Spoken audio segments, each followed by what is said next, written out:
What's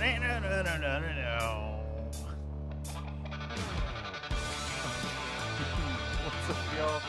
Mike Tez, Mike Tez. Mike Tez, testing the mic, Mike Tez. Mrs. Mike Test, your husband has been a menace. Please get them under control. That is Mr. Mike Test. This is the HR department of Sibilant Studios. Please get Mr. Mike Test in check. Let's see if I can't make this go.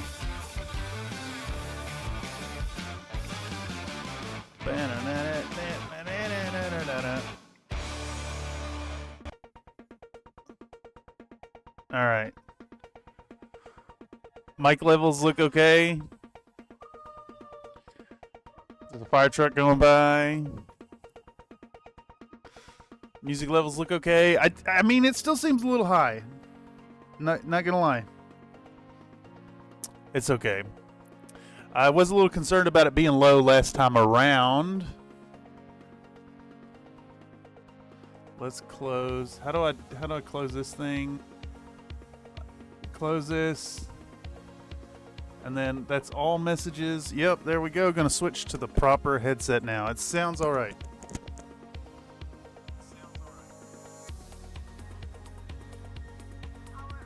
Power off.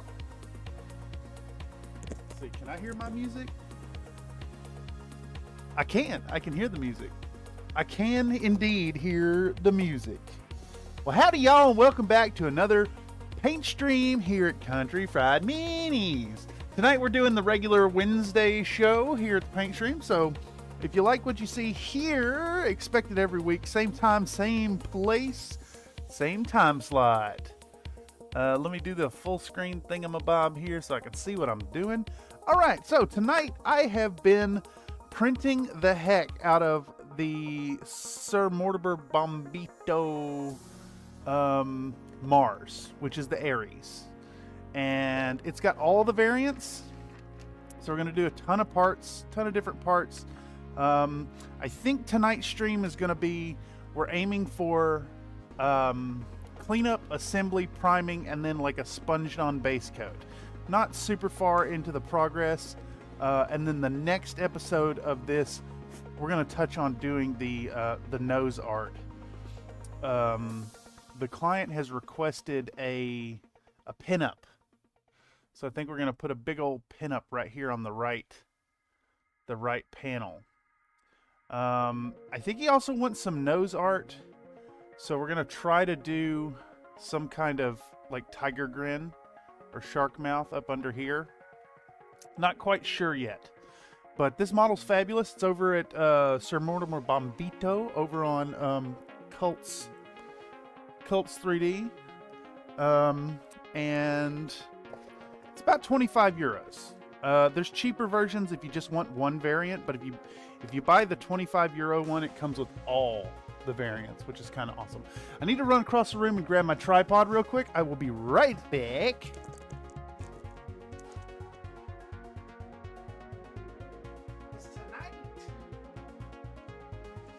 Tonight we're filming it. We're filming all this stuff. This is going to be a video eventually on the channel. Probably something about, oh, I don't know, magnetizing the model. I think that's what we're aiming for. As y'all know, I tend to try and do a subtext for each of the episodes. But these lads have been soaking in alcohol for some time, all except for the latest bit of parts, and they still look a little shiny. So in the meantime, we can kind of talk about what we're going to need to clean them up. So we're going to need our trusty art shiv. We're going to need maybe our bead buddy clippers. And then we're definitely going to need these here Army Painter brand files. You got to use Army Painter brand, but I tend to like them. They're dependable. They're high quality. And, you know, I show a little support to Army Painter. I have another one floating around here somewhere, and I don't see it. I don't see it. What have I done with it? Well, I guess I don't particularly need to use the flat file, but I don't know what I've done with it. Okay. That's fine. We'll find it at some other time. I know it's around here.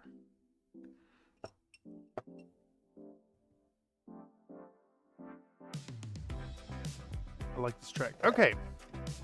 Here we go. Let's get into it.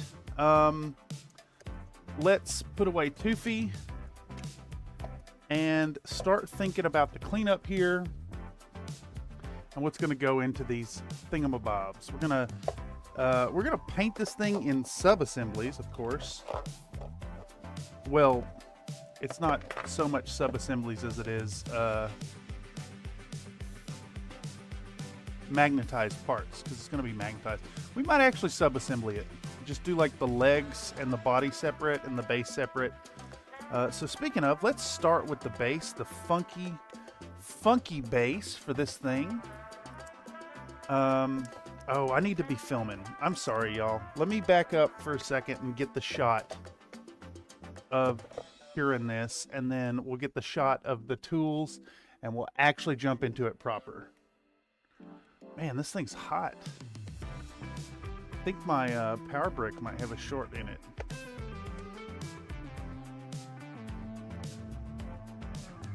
So, as always, just so y'all know, here on my little Samsung phone, I can record nice 4K footage. And the way I like to do it, I go into the Pro Video setting. Just so y'all know, this is how everything gets filmed, basically. And I'll get my shot of Toofy. Let's get the angle here for the light decent. And we're gonna show Toofy. I'm gonna show our parts. And then we're gonna kick this thing back and scatter them about. That should be a fun shot. Okay. All right. Done with Toofy for reals.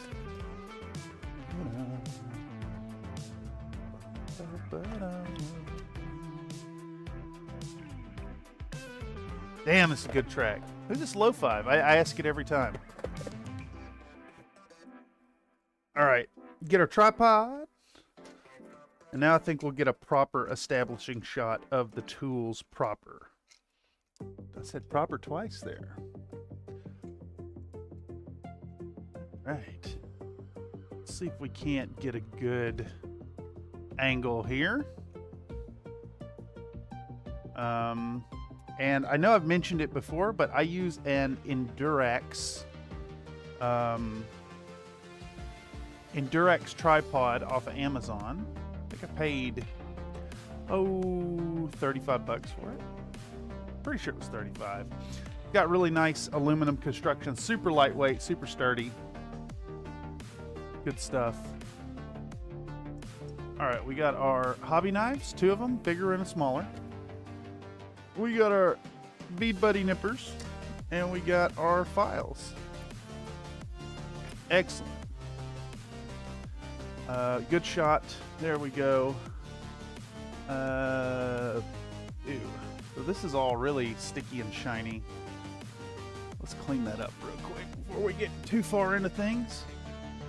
I have been draining and curing my 3D prints like mad on this desk the last couple of days. So I have an accumulation of 3D print gunk and dirty alcohol. Let's give that a clean down. We can get into this proper. Okie day. Let's actually work now, y'all. Once again, let's see. How far into this thing are we? Is it just a tradition at this point? No, it's only 12 minutes in. Not as bad as usual. Let's go. Yeah, Zach P. Howdy, Jason Smith. Howdy, Comstar Night.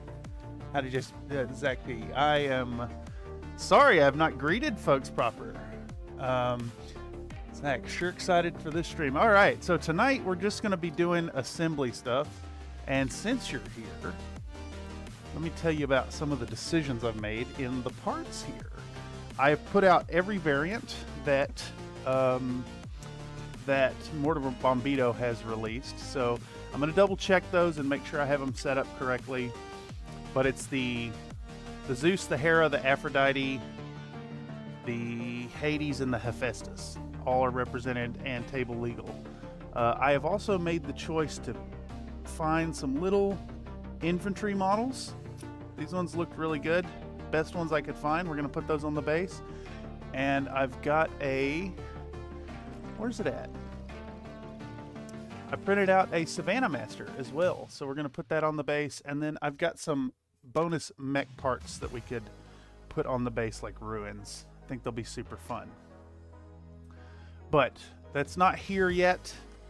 As far as what you're going to see on stream, super not sure. Yeah. I think what we're honestly going to be looking at tonight is assembly, priming, and base coating.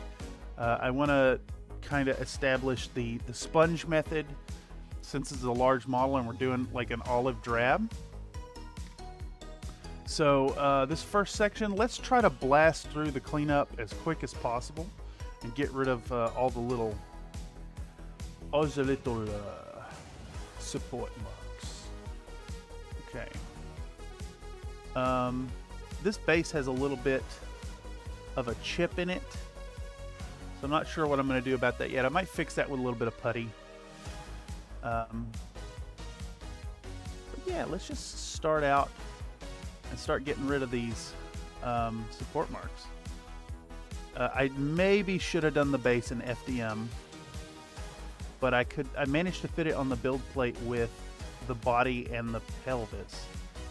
So I just went ahead and did it in resin, which may be, you know, it's a little more brittle than the PLA, but it is solid instead of like a hollow with infill type situation. It should clean up really nicely.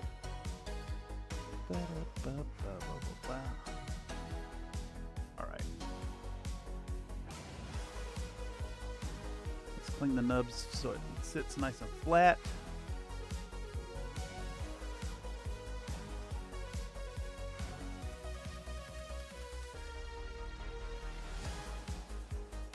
Alright, it feels pretty smooth. A few spots there, maybe come down. And then we can see there's no real warpage. Well, I think that's just my mat. Yeah, there's a bulge right here.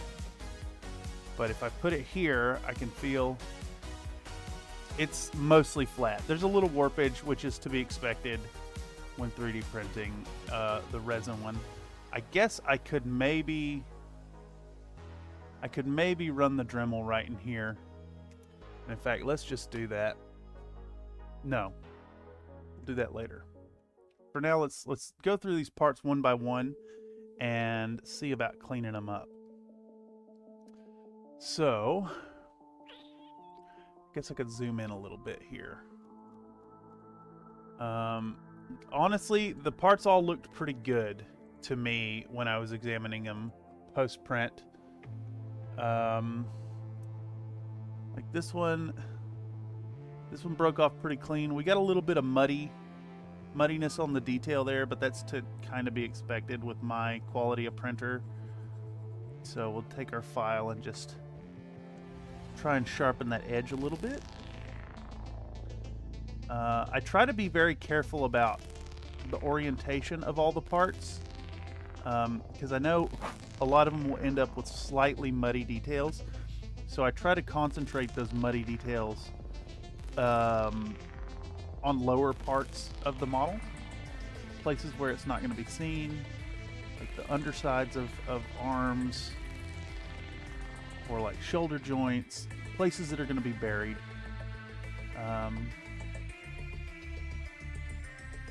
Alright, that's two parts. legs came out pretty nice. A little bit of leftover support nubs there, but not bad at all. These printed very smoothly. I know I've mentioned before that I'm not a fan of mechs coming in so many parts, but I do find that Sir Mortimer Bombito's prints print very nicely, and I just use the auto-generated supports from Prusa Slicer. They work very well. Do about a 45% density. I give them a quick once over and visually inspect them for spots that I see will print poorly, and add a few supports here and there. There we go, down the line. Can we clean all these parts inside of 10 minutes? I'm gonna try. I'm gonna try to get it all in one clip here on my little phone. About that, mentioning that I film video stuff with the phone, the limitation I have here is it only records 10 minutes worth of audio at a time. It's frustrating at times, but just hit the button and go again. Is this a support right here? Can't tell. No, it is not a support. That is not a support. Just a few little nubbies. Keep it clean. Go. Very cleanly printed this time around. Now see,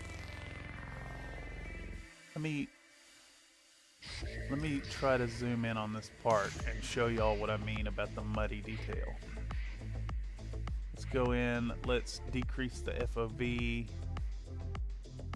and then you should be able to see, all right, nice clean, sharp details on the top. And I printed it in like this kind of orientation, kind of angled with the bottom and the inside down. And you can see that the resin that kind of clings to the surface muddied up the detail some. But it's okay because this is the underside of the model. There's enough detail to sell what's going on there, but you can clearly see the detail is a little softer than right here. And that's just from leftover resin clinging to the model. Sticking to it in between the supports and whatnot.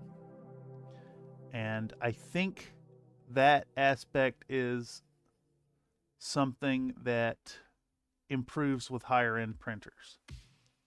I can't speak from experience there because I'm just using an entry level Frozen Sonic Mini. So once again, I recommend highly this printer. It is very inexpensive. I'm pretty sure you can get one for about 125 bucks. And you're not going to be printing 8K level models, but the things it prints will be good enough by far. Tabletop quality.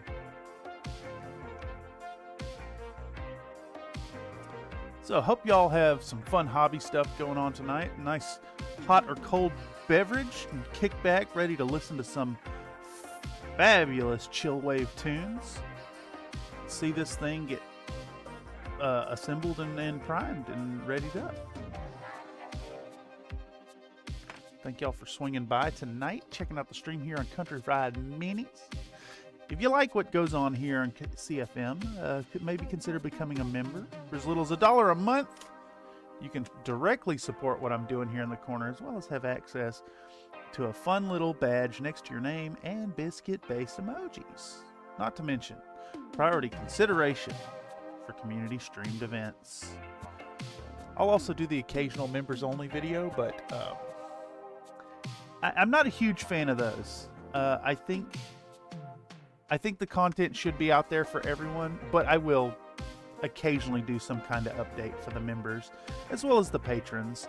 I'm kind of thinking that I'll post some like vloggy stuff for the patrons which of course is the best way to directly support me. If you got extra money kicking around and want to show your love for the channel, you can allow me to scam you out of your hard-earned funds. All right. I did not angle this part enough, I don't think. And I've got some pretty bad scarring there from the supports. I think we're going to have to do a little bit of putty work. So let me put that over in a different pile. Feet look good. They were angled kind of like this off the plate with the front toe down.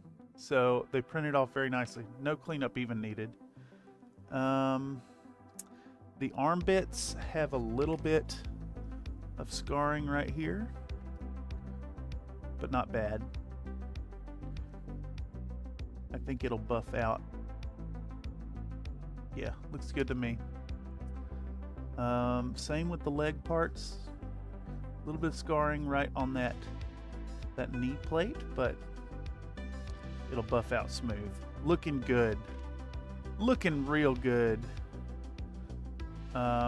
These here have a little bit of scarring up underneath where the arm connects, but it's very, very well hidden. And again, it just buffs out right nice and smooth. Jason says, slapping together another heavy gear model. It's called a Bushmaster Cobra Heavy Boy with a field artillery gun. Did you hear my L's and R's run together? Let me pull that up real quick. ADD powers activate.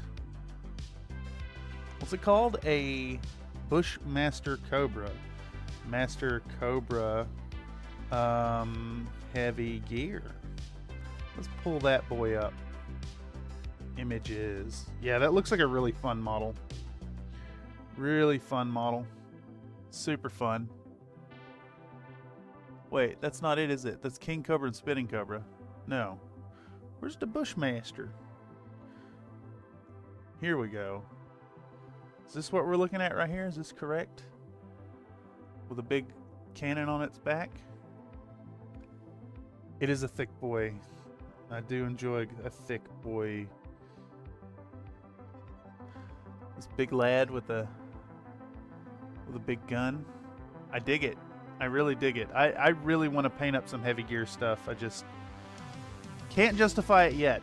That might be a summertime project, or maybe a winter project.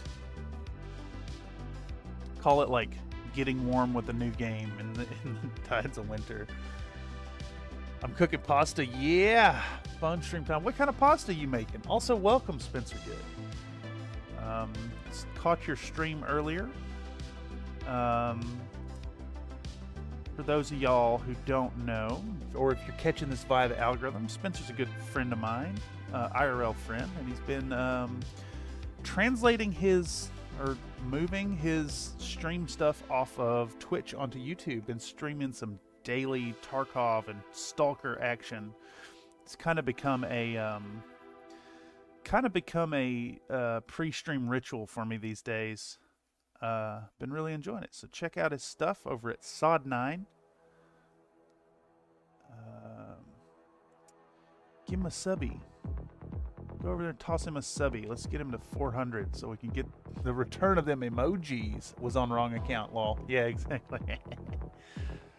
No, it's great. Bienvenidos. Yeah, Sod9 right there in the chat. Check out the channel. Was using a... Was that some kind of silent shotgun with slugs today? That was really fun. Bamboozling a player. It was really nice. Really good fun times. I gotta admit, my favorite parts are when you get got and the salt takes over. I love it. And you know, I know how much it sucks to get on that salt, but it is part of the experience for sure. All right, we're getting the MRM20s cleaned up. I think this is the Hephaestus version, or maybe it's the Hades. It comes with two MRM20s. If I recall correctly, this one has 2 MRM20s and an Ultra autocannon, and then it's got the arm with the T-Simp cannon on it. It's kind of disgusting. I don't know anything about the poll, but I voted anyways. Ah, yes. Also, I'm Laser Tree again. Welcome, Laser Tree, another Nate. It's perfectly acceptable to be late to the stream. That's why we go for 3 hours. So, yeah. Emery coming in. Howdy, Emery. Hey, son, are you winning? Hat, cigarette smoke. No, it's, we're making some good time, I think, into the cleanup of these parts. We're going to do a little bit of assembly work, and then we're going to hit them with some primer. I do think I need to maybe think about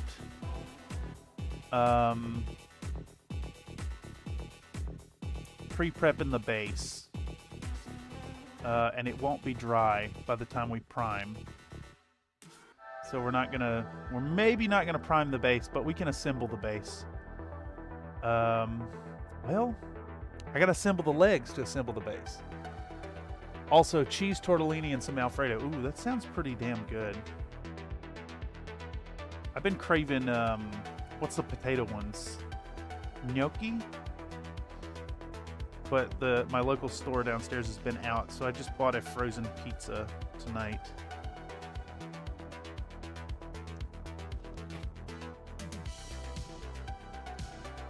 Just saying, if any of y'all out there want a nice plant-based pizza and crave those old school Totino's and Red Baron's pizzas, the Daya brand pizzas are pretty good.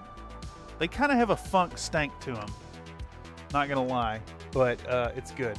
Gnocchi's so good. Yeah, okay. It is gnocchi. My mom calls them gnocchi. And then when you correct her on it, she says, no, it's gnocchi.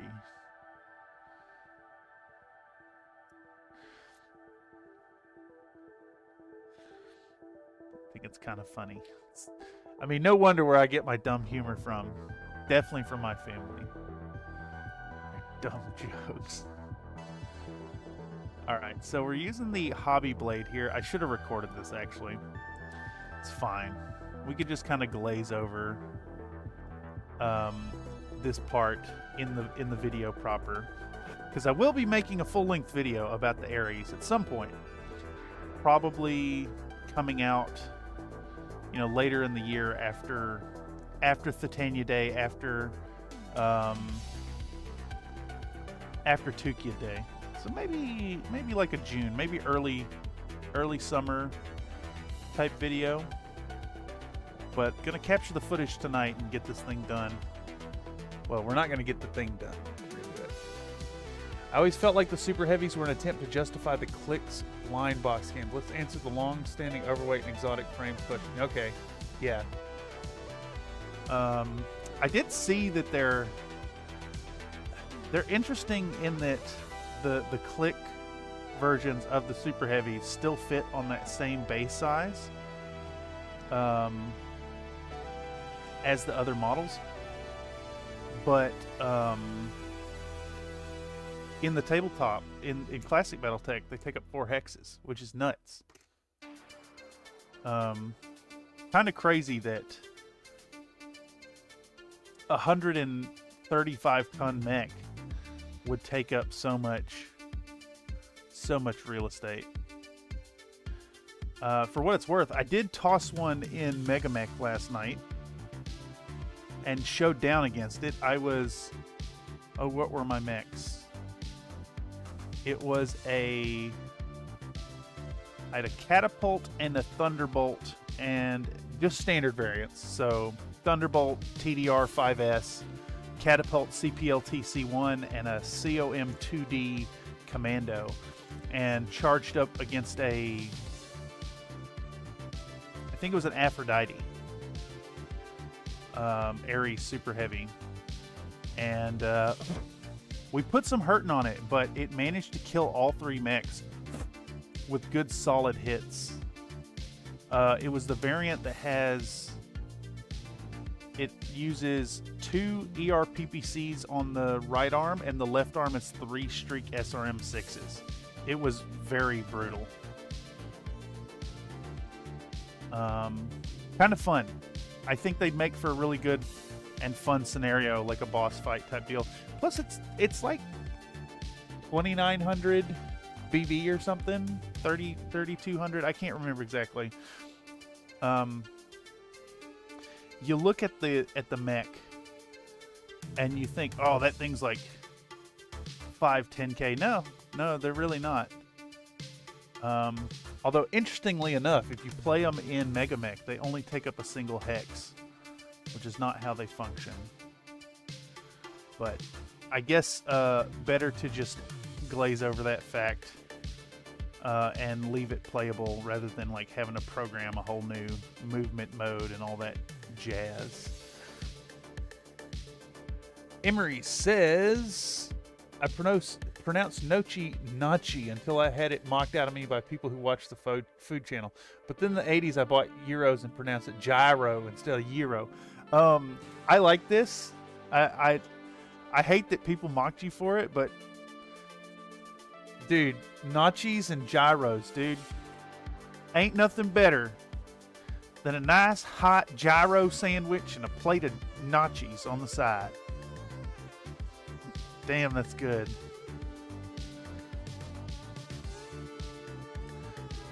Well, I hate that you got bullied for it, but now as an adult, I really appreciate it. I really appreciate that kind of stuff, and it's fun. How dare people shame you for just being you? I mean, really. Actually, you know, I know I've mentioned it before on the channel, but the reason I don't actually have a really strong Tennessee accent is because when I was a young lad, when I was a child, I was asking my uncle a whole bunch of questions. I was being that annoying little curious kid during Christmas. He was like filming his bedroom. It's like a home video of him looking at his fish tank and his posters with motorcycle babes on them. And I'm in the background saying, Johnny, do you always feed your fish? And my family mocked me for that. I mean, they had fun with it, and they made a point to laugh about it. And now as an adult, I could take it. But as a child, it hurt my pride. And it made me hate a Tennessee accent with a passion. So I fought my accent. I made a concerted effort to not sound like everybody else. And now as an adult, I highly regret it, because it is a conversation starter.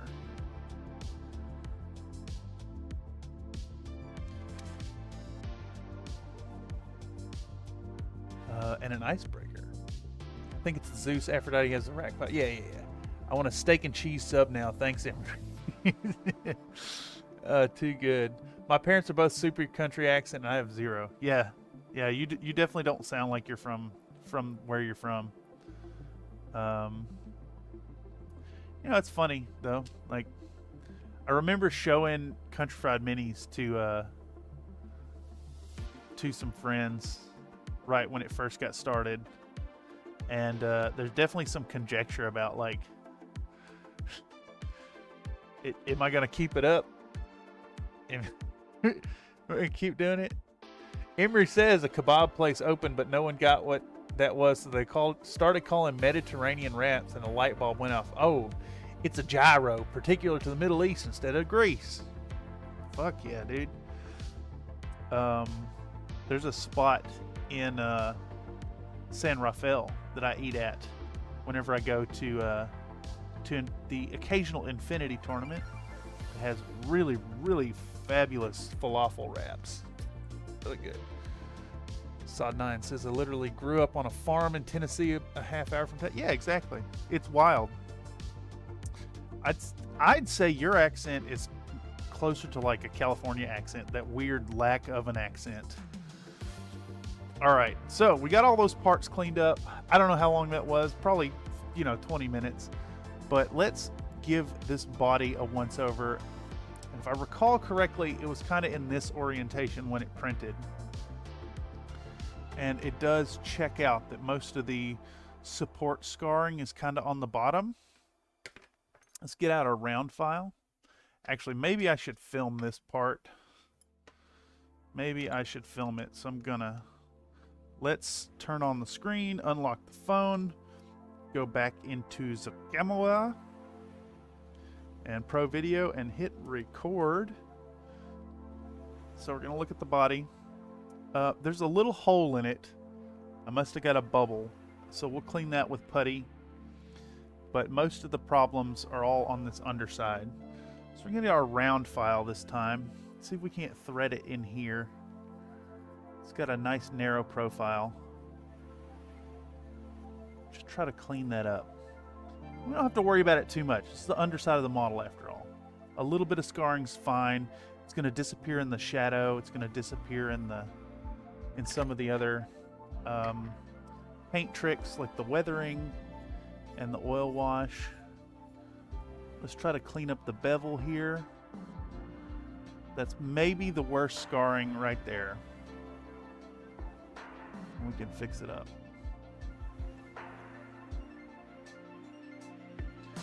I can see that most of the like blobby overcured mess is right there on the corner. So we're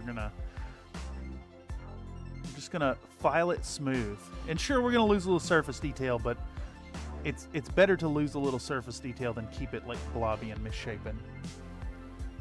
Not the drawl, but the draw run. Grew up on the internet, I think, is my reason. Yeah.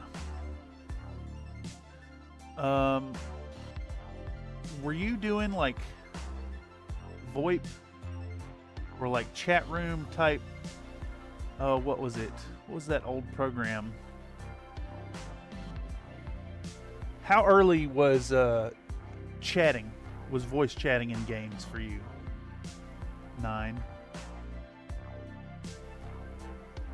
Alright, we need to clean this with the hobby blade. Pop that off. It left a little scar, but no, not really. Sub ½ millimeter. Let's give this a scrapey boo. There we go. Looking all right. We got some support nubs right here. I don't like that. But it popped right off. Looking good. A little bit of scarring right here, but it's minor. You'd never notice it. Got a little warpage here, so I'm going to try to sand that smooth as well. I need some sanding sticks, y'all.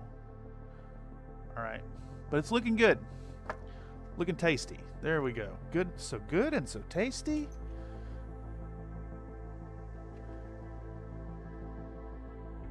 Emery says, the more tired I get, the more my accent happens, though it's softer than a West Texan accent. It's pretty sloppy, slow, and lazy.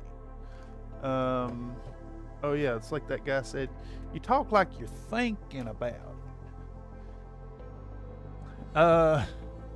Nightbot coming through with the first factoid of the evening, claiming that the Shawn Mendes EP reached #1 on iTunes in 37 minutes. I couldn't care less.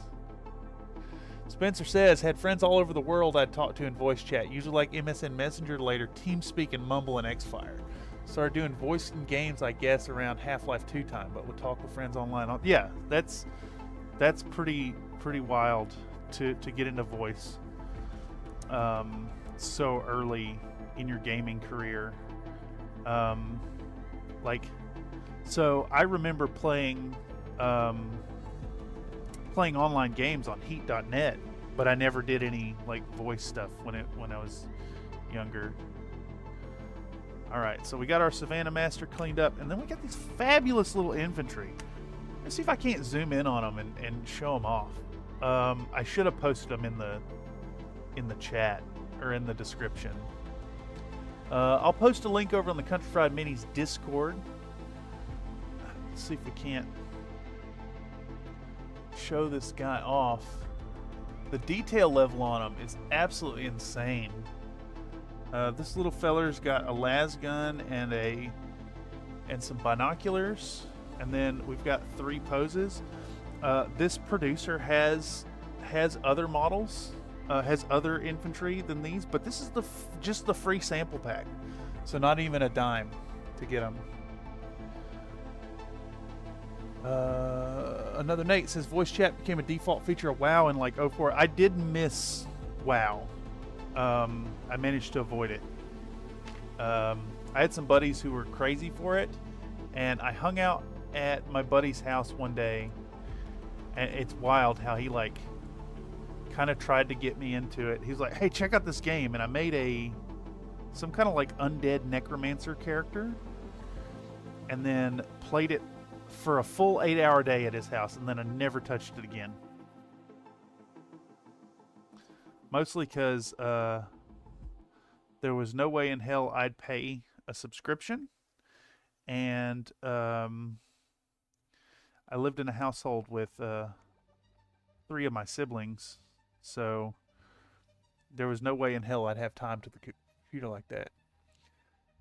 Emery said, people tried to get me to say pecan, expecting a sing-song pecan, and I let them down with pecan. Pecan is the way. Pecan pie.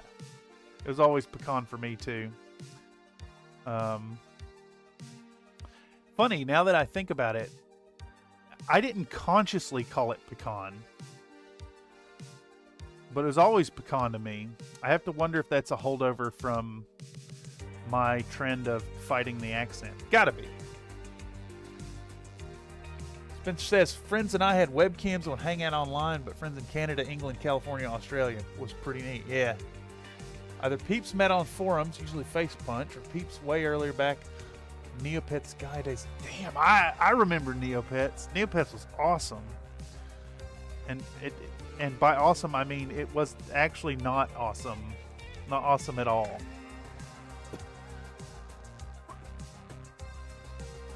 Shit, I just inhaled some saliva. All right. Okay, so these infantry aren't fitting flat, and we had a bit of a wobble on this base here. As I was saying, it didn't. It does indeed have a bit of a wobble. Let me put it on a flat surface. Yeah. We're gonna dig out a little bit of the material here, and then flatten these bases some. My parents would say salmon, and I argued with them they were wrong. Proved they were wrong with dictionary, got grounded. Oh no, you can't prove your parents wrong. That's a rookie mistake there, dog. That's your bad. Let's use a fairly rough sanding stone here, and hopefully my Dremel has some charge in it.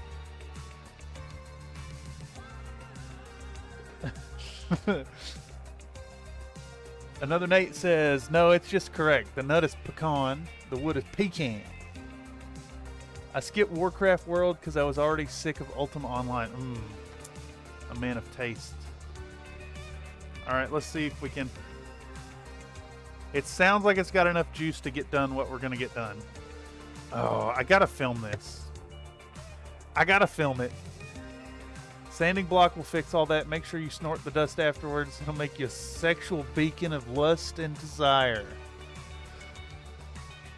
Yes. Where's my charger?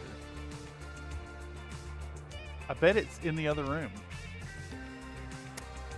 It's fine. Let's record this. Let's do this a little bit. Okay, let's record this little bit here.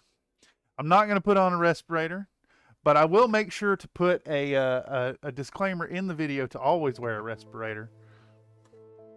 So we're going to take this thing and we're going to point out right here so I can talk about it in the video. And then we're going to do this. And then, wait, we'll do this. It needs to come from the other side. We'll come in from the other side with the Dremel, and then we'll show our little sanding thing. And we'll stick it in there and tighten it down. And then turn this thing on. And we're just going to reduce the bulge right there in the middle. Oh yeah, that's a lot of fucking dust. I should put on a respirator. That's a lot of dust I'm going to put on a respirator. Holy shit.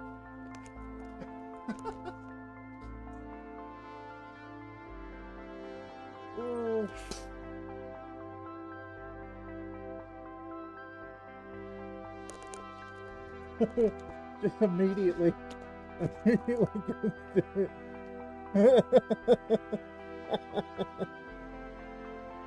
Emery says caramel, not caramel. Yeah, caramel. Caramel. That's all he had to say, yes. Ultimate was awesome. Galaxies was my favorite, yes. They'll record you in the annals of history as the Wheezy Bean Bomber. Yes. Yes, indeed.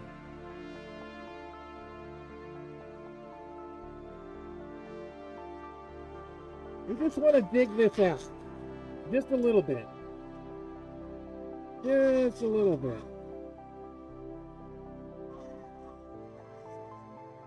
Just a little bit. And it should sit fairly flat now. Yes, exactly. Perfectly flat. Alright, now we want to clean up these little lads. And just try to flatten them down.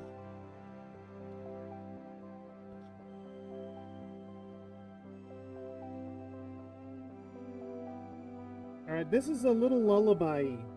Oh, god damn it, I broke the gun. Can I fix this? Can I fix this grievous error before we get too far into this project? I can. And I will. Coward, Bane the fire. Yeah, no. I was gonna just not wear a respirator, 100%. But, immediately felt that dust in my lungs.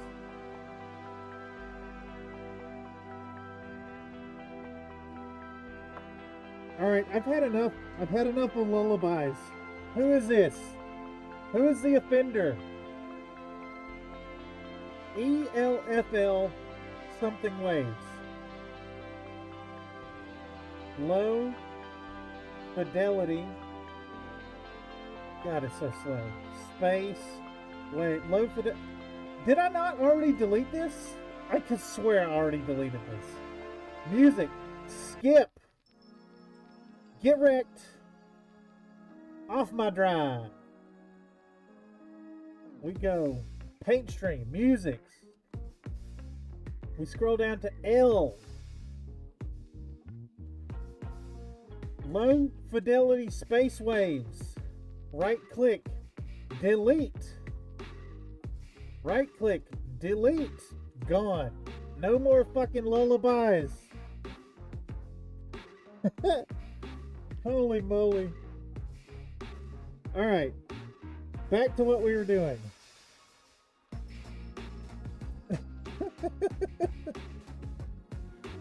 Just that little bit caused an increase in vascularity. Yeah, exactly.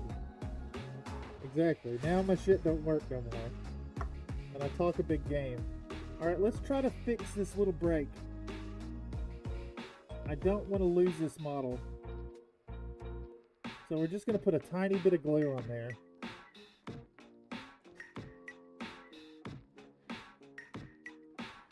Bane the villain who sounds like Deckard Cain in Diablo. Stay a while and listen. And breaks your neck. Yes. There's a pretty infamous moment in... You gotta be kidding me. There's a pretty infamous moment in one of the Diablo 1 streams with my buddy Technor, where he keeps saying, a Herodric Cube, a Herodric Cube. And then he says Herodric Staff, and it's really funny. Did y'all hear the traffic that time? It's real, I promise you. It does indeed exist. Ow! I just ran my finger on that thing. Alright, this thing just ran out of juice too. Let's hang her up. Alright. What am I doing? Who am I? I'll tell you who I am. My name, Cameron A. Thurston. I live in San Francisco, and I present on behalf of Country Fried Minis here in the Bullshit Corner 2.0.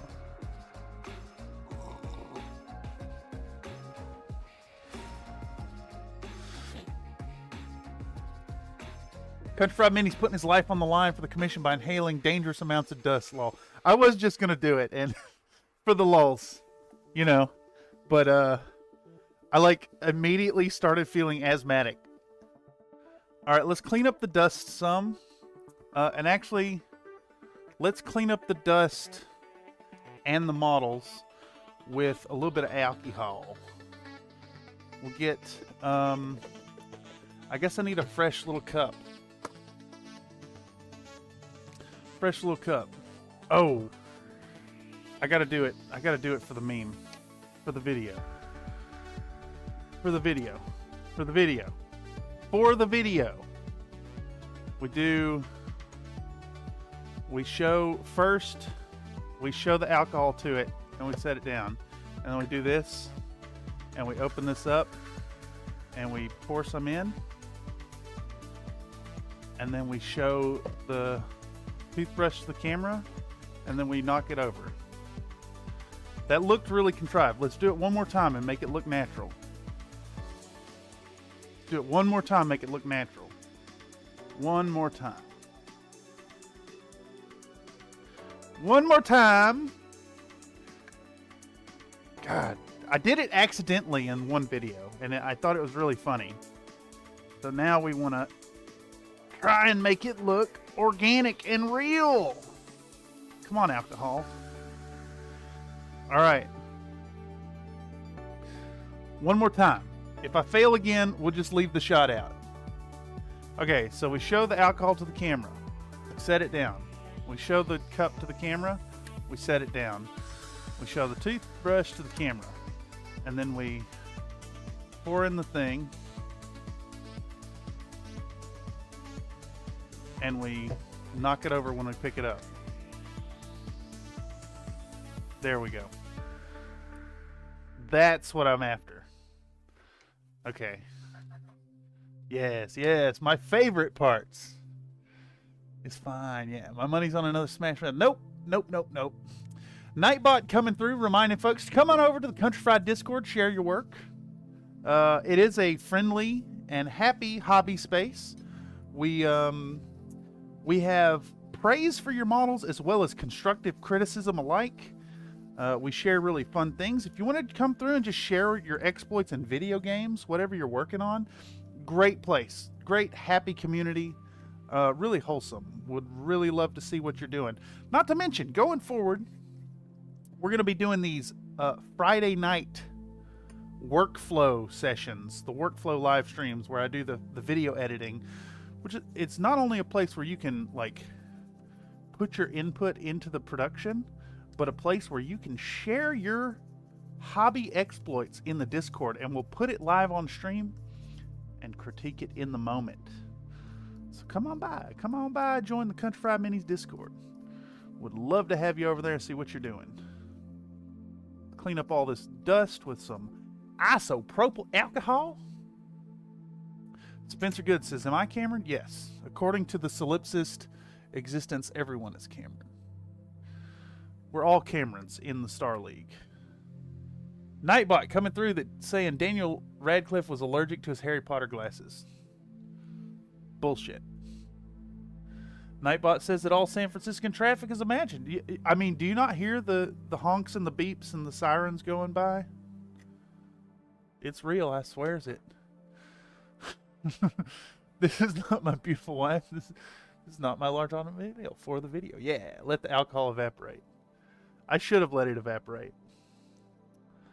I was fighting it too hard. I was in a hurry. Nathan says, I like those little shot glasses you use. I have an endless supply of recycled jars for all my scary chemicals, but otherwise I'd use something like that. I also have a mostly endless supply of recycled jars, but these little cups, I can't remember how I ended up with them. I want to say it was another one of those like Amazon Dig Store things. The Amazon Return Depot or whatever they're called. I think these parts maybe all need to be cleaned. Damn it. Let's just try to do it quickly. Let's just try to do it super quickly. Real quick. Quickly. I forgot about this part, and it's slowing down my stream tonight. I don't appreciate you, reality.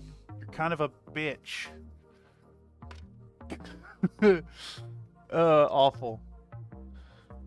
Wash in a bag time. I should have done it. Buy a weird giant towel. Yes, fried pickle chips and jalapeno bottle caps.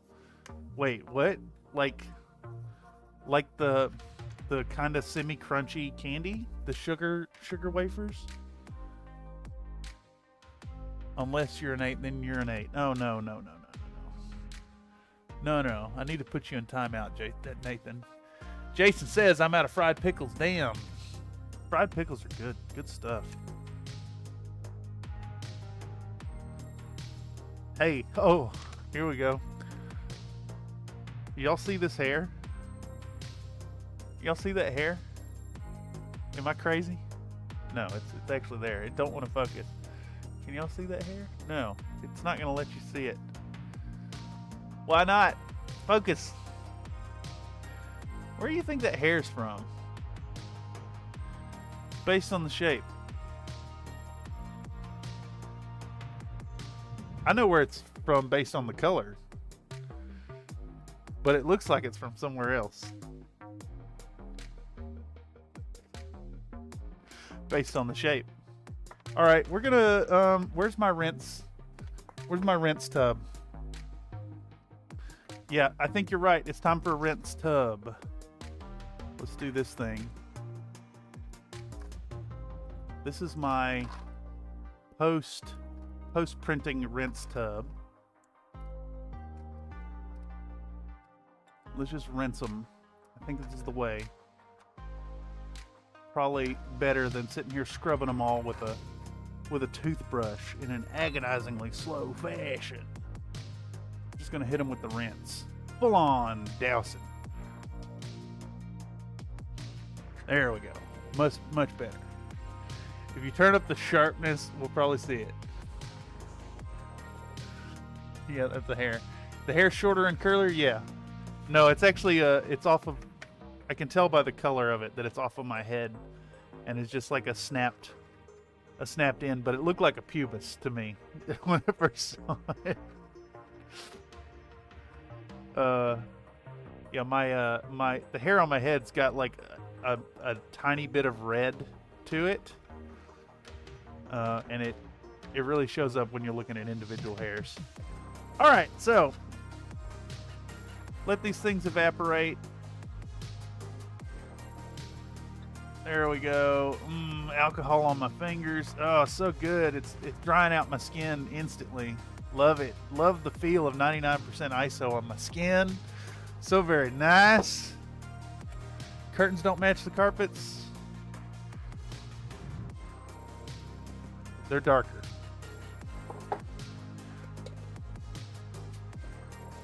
My hair looks very dark on my head until you look at individual strands.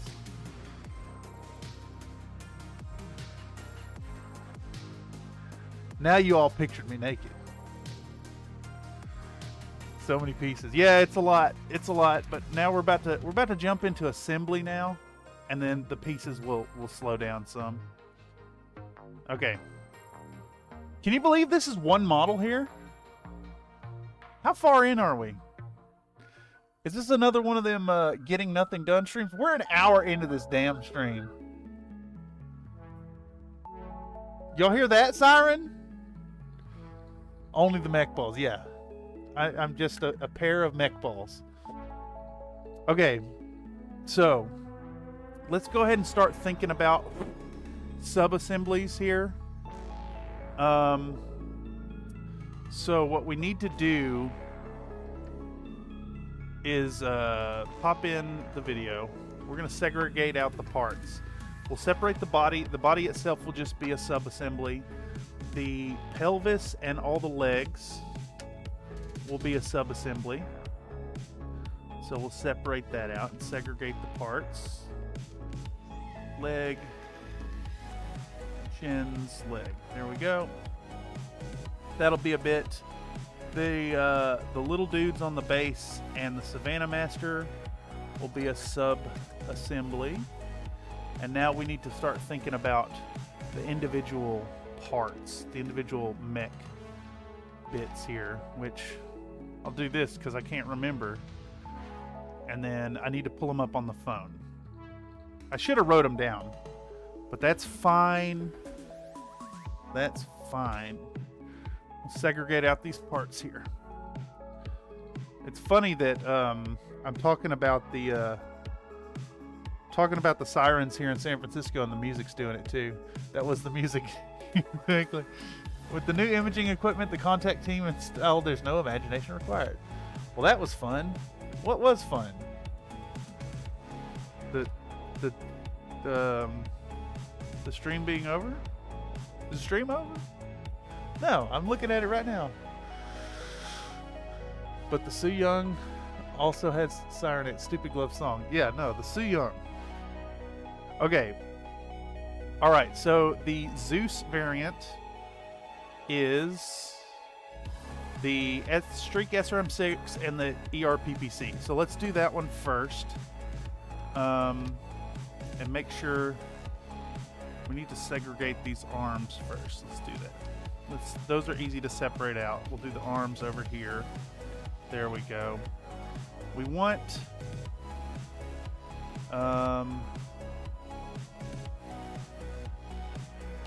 I believe it's right arm.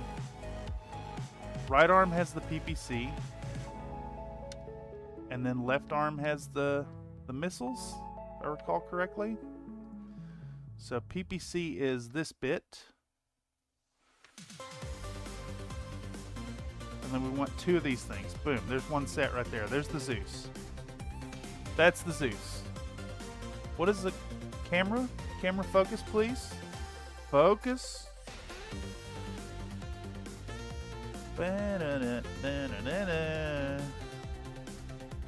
Alright, next one. Hera is the improved heavy Gauss rifle in the right arm, which is this bit. And then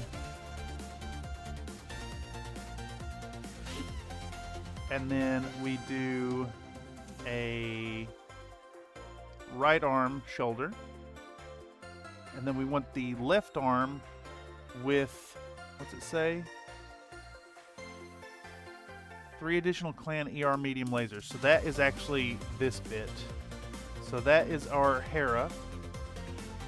Hades gets the 2 MRM-20s.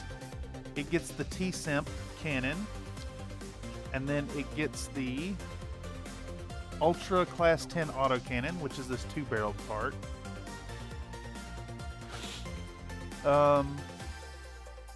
Aphrodite gets the rotary AC, which has this shoulder. And then it gets the 3 LRM-5s on the shoulder. And I believe that's another arm mount here. That's the one without a weapon on the arm. And then the last one is our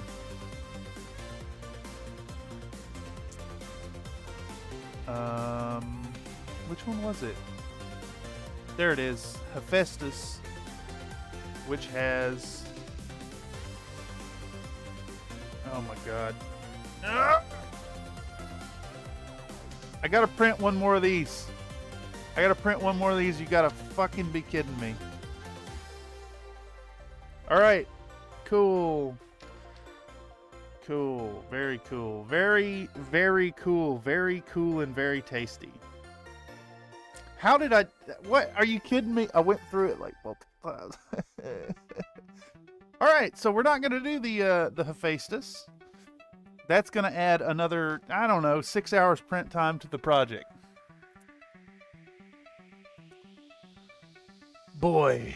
Boy, boy, boy. All right, I've missed a whole bunch of chat while I was doing this.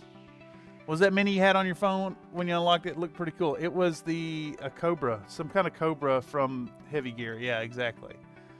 All those pieces would have sat in a Ziploc bag for months on my bench. Yeah, I got to take the dog out. Don't finish building, prime paint, top coat, and ship the order before I get back. Well, everything's on hold, at least a little bit. Well, not everything. At least a significant portion, because I forgot to print a right shoulder in all my printing. I miscounted. All right, though. In the meantime, what we will do is start some assembly. And blow my nose, because for some reason I'm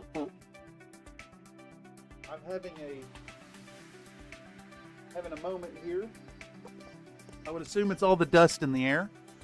In the meantime, we ought to pick a guest palette from the guest palette supply, which is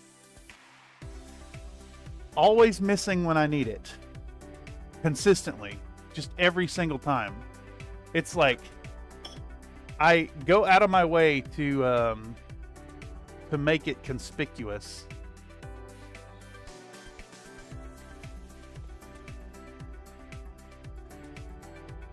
It's like it vanished.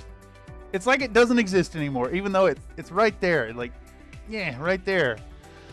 The fuck happened to it? Where are you? Where are you, guest palettes? Is this it? That's it. I put it in a weird spot. That's what happened. I'm the idiot. All right, who's our guest palette tonight?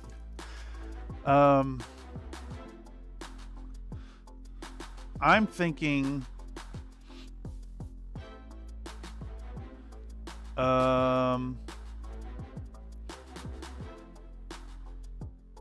Primate is a good candidate. Primate is a really good candidate. Gotta be one of the uncomfortably sexy anime girls. Oh. Where are those? Alright. Alright. I like it. I like it. Let me see. Let me see if they're right here. I think this is the box. I believe this is the box. It sounds like the box. Hey, look, I got more Pokemans. Okay. I have Apex. All right. So, again, the story with the stickers. Let me cover the story with the stickers. So, these stickers started happening because evidently there's a whole bunch of them in those God, brain no work. In the Amazon return shops in my hometown. And my mom would go there with the kids, and anytime she'd see them, she'd scoop these up so the kids didn't get a hold of them because they're inappropriate. All right. So I ended up with a whole lot of stickers. A whole lot of really fucking inappropriate stickers, like this one. Oh, you can't see that. Let me angle this light. There we go. That's a little better. Or like this one. That's too much. How about this one? They're maybe a little too much. Maybe a little too much. I like this one actually quite a bit. Let's go with that there. If I find a better one, we could do Bowsette, perhaps. Here's where he explains why he's so much uncomfortably sexy anime stuff. That's exactly what's going on here. This is a great cat girl. We'll have to use that for a Canopus one though. Who is this? This is a Dragon Ball Z one, right? Fucking A. I don't know if I can do this. I don't know if I can get away with this. There's some I'm reticent. There's a lot here I'm reticent to show on stream. Even. Let's do so. All right. So candidates at this point. How about we got the PUBG Booba lady. We got this one. We got Bowsette and that. Underboob seems to be popular with cat girls, car girls. Yes, car girls. I don't want to spend too much time on this. I'll leave it up to chat. There we go. There's your options. PUBG, Bowsette, Dommy Mommy, Nurse, and Big Butt. Yeah, that's Marin, I think. DBZ. Yeah, exactly. Let me put my Pokey ones back. Let's put these away. Alright, if any of those stand out to y'all... Oh, wait, they're not on camera. Here we go. Here we go. There's your options. Can I move this in such a way that it's not super reflective? Yeah, I mean, there you go.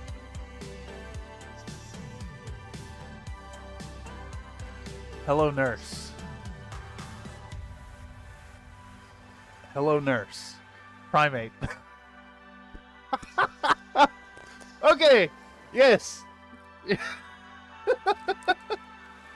Primate videos. Yes. I like it. Thank you for bringing us back to reason there. Jesus Christ. And I mean, I have a lot of these. I don't know what to do with them at this point. It's too much. It's far too much. Yeah, far too much. So I ended up with a whole bunch of those due to my convoluted story that is 100% true and not made up at all. I don't use them for nothing. They're hard to find a use for because they are quite lecherous.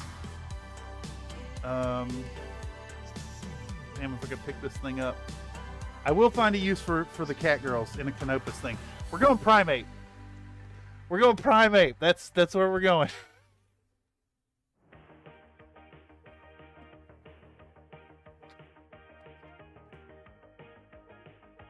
All right, Nightbot back in with some factoids claiming there's a bar in the Yukon that serves a sour toe cocktail. It consists of a shot of whiskey with a human toe floating in the glass. An estimated 60,000 people have had it. What? I like how you blamed your mom and children for your uncomfortably sexy sticker collection. Well, it's the honest truth. It's the honest truth. It's not my fault. It is absolutely true. That's how I ended up with them. I know that, like, taking the effort to explain them makes it seem incredulous, but that's actually how it happened. All right, let's see if I can get an angle here where Primate like actually shows up without being too reflective. Yeah, here we go. So now, today it's time to welcome our guest palette, Primate. And then it goes and beats the shit out of Ash.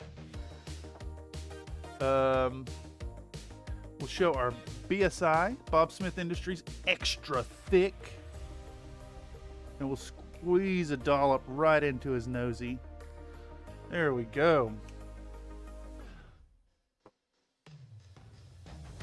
Let's get it going. Believable as the traffic sound. Yeah, you should matte varnish Primate. No, absolutely not. He's not so he's shiny there for y'all. He's not shiny in the in the film right here. All right, let's start assembling these things and get them going right. Let's see. This is a right arm.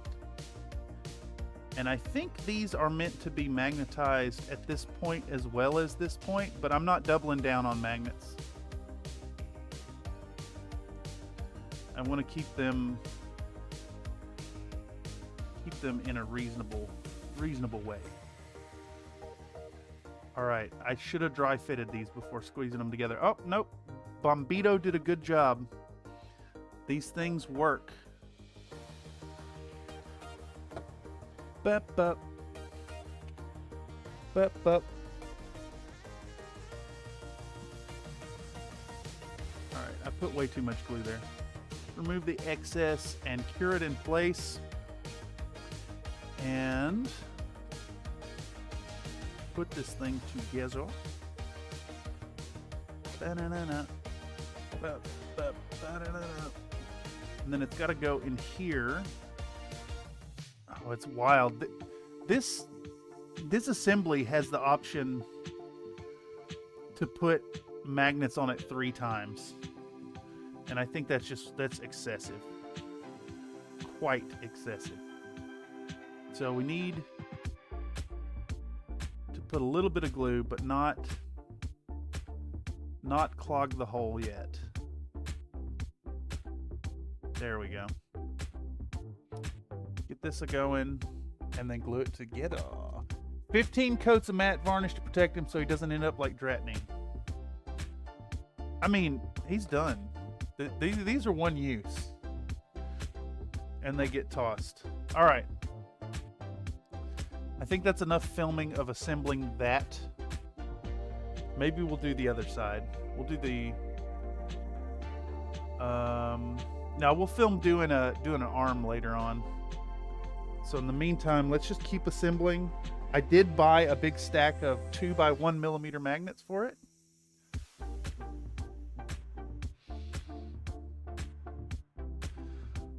So, assemblage. Get this bit. Make sure to print out another shoulder tonight. I'm glad I didn't. So I tried to start a 3D print before the stream started and didn't get around to it. And now in retrospect, I'm kind of glad I didn't, because I need to do all this shit. How far into the stream are we? Are we going to get any painting done tonight? No, it's an hour and 20 minutes in. I bet I prime and that's about it, which sucks because I really want to get to the I want to get to the sponge work on this model. I may do a Friday stream of this. Rack. Yeah, exactly. Only one use. Yeah, only one use. That's it. I want to make it through the whole thing. So here is our first variant. And they're going to get... Oh, shit. Okay.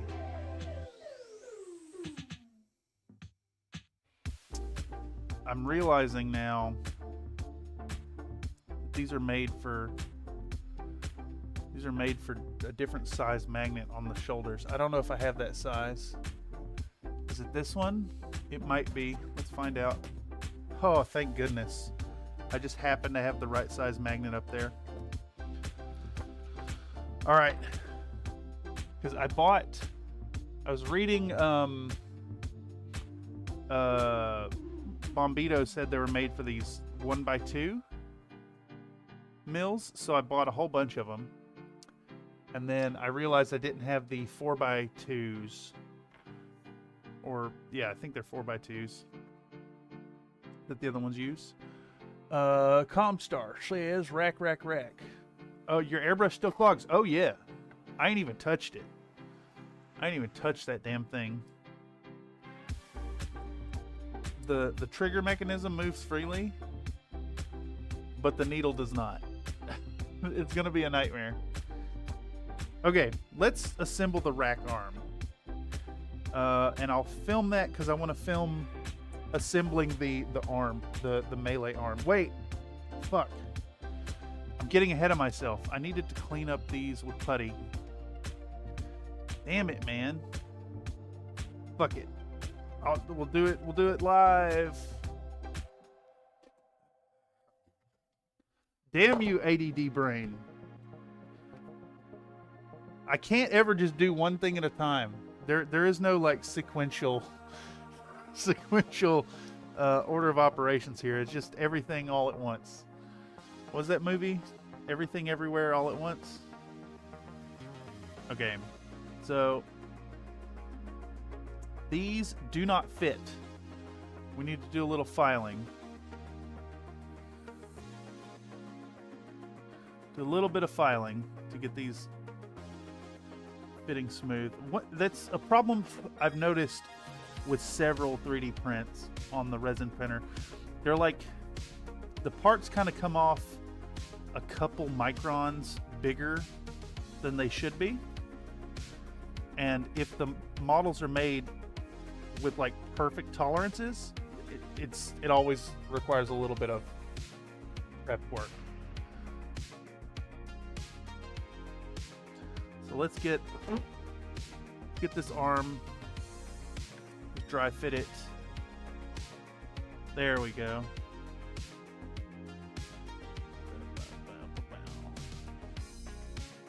About this one should be kind of out a little bit. So we'll get a big old glop off our gloppy friend here. Rub it down and stick it in. Giggity. Alright, that's good. Let's put a drop of BSI Instaset. And that should go in the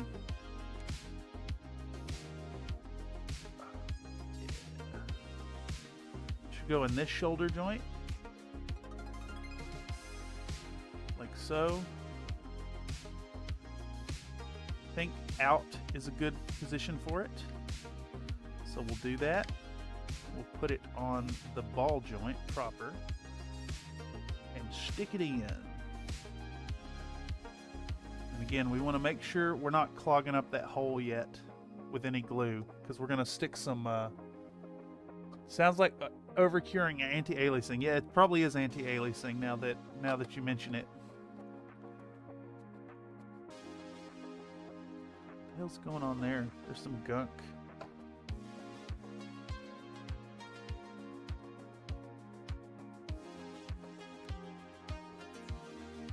I will need to try printing out a non-anti-alias part. Pretty sure anti-aliasing is like the default setting. If I recall correctly. Alright, let's get the rack on there. Rack just for you, Comstar. I can't help but associate you with rack 5s. My MechWarrior Online Dragon uses a rack 5. Alright, so that's another variant here. Those are ready. Set those over there. Let's assemble this one. I was about to panic that I was missing another arm. Actually, let's take a second so I'm not filming too long. Let's assemble these legs on film. We'll use this as a guide. Make sure to glue our thumb to primate. You know how it goes. All right. See how this fits here. It fits pretty nicely, actually.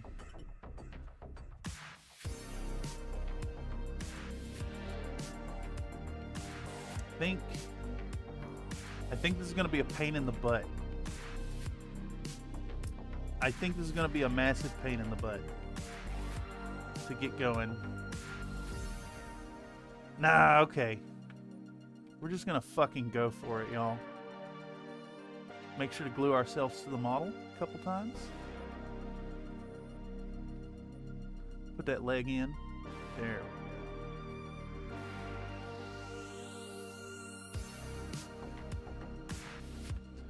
That looks like it's gonna work. May need to bring it down a little bit. All right. Yeah. Bird. What did they go rear.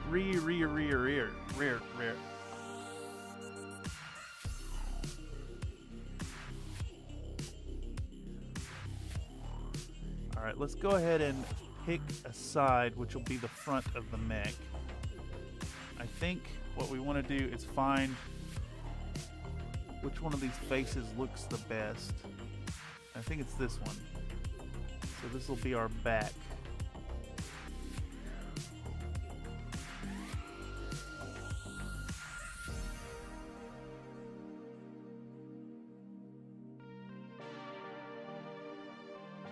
Alright, that looks decently posed. So let's do another little droplet of our friendly BSI Instaset. All right, next one we're gonna think about having it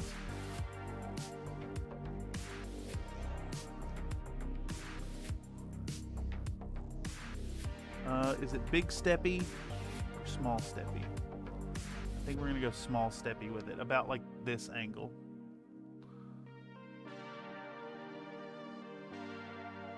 I kind of want to have it with 1 foot up. I think that'd make for a really fun pose. Show a little action in the pose. So this one will be kind of down. And then we'll do a little bit of glue here. And by a little bit of glue, I mean a lot of bit of glue. All right. I think that is about right. Secure it in position.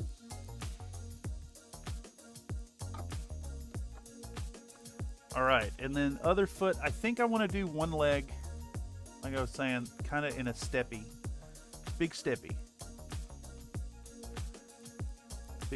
like that. It's going to be on the ground with 2 positions. So we're going to put this leg in kind of a downward dog position instead of a what's it called? Salute the sun. Salute the sun.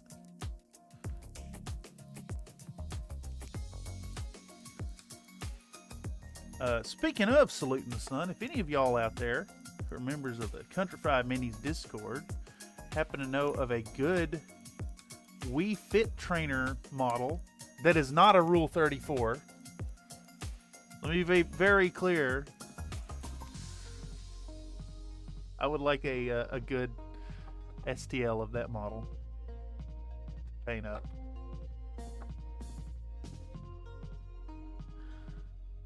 Some of the Wii Fit Trainer Rule 34 stuff is actually especially heinous.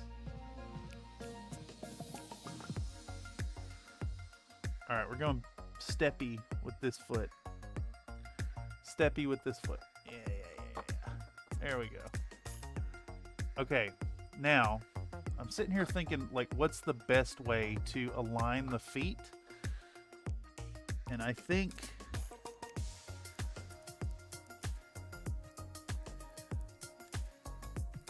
what we want to do is just kind of set the feet on the base, so we have a nice surface to work with, and then put glue on those individually. What the hell is that? Where's my file? Naked Deborah Ann while holding an M60 would be good at the STL. Yeah, that does sound fun. I bet it's out there. And if not, there's definitely an artist who can do it. All right, so yeah, I think what we're gonna have to do here is just kind of align these feet. The 2 feet that are gonna be on the ground. Yeah, all right. So I'm gonna have to stop this and restart it because I'm about to run out of the 10-minute timer. And what we're gonna do, a little more glue out. I'm gonna slap down a little bit of glue on the ball joint of each of these. A little bit on each. There we go. And then we're going to align our big boy.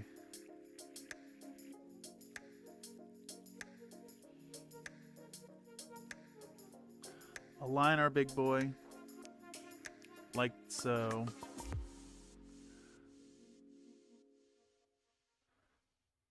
And give him a little tappy-do of our BSI Instaset. Let's see if we can't. I may have to spray them. In fact, I'm gonna spray them. Okay. There we go. That smell. Stop these. These what?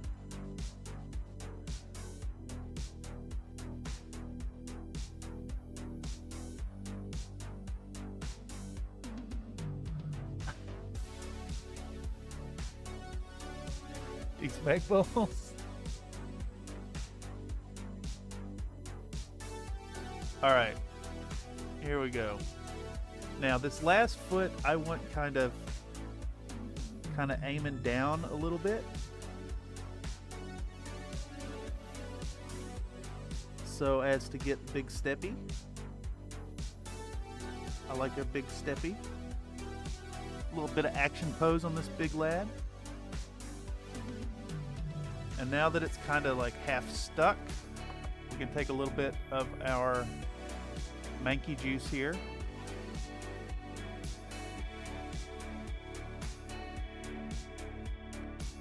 And give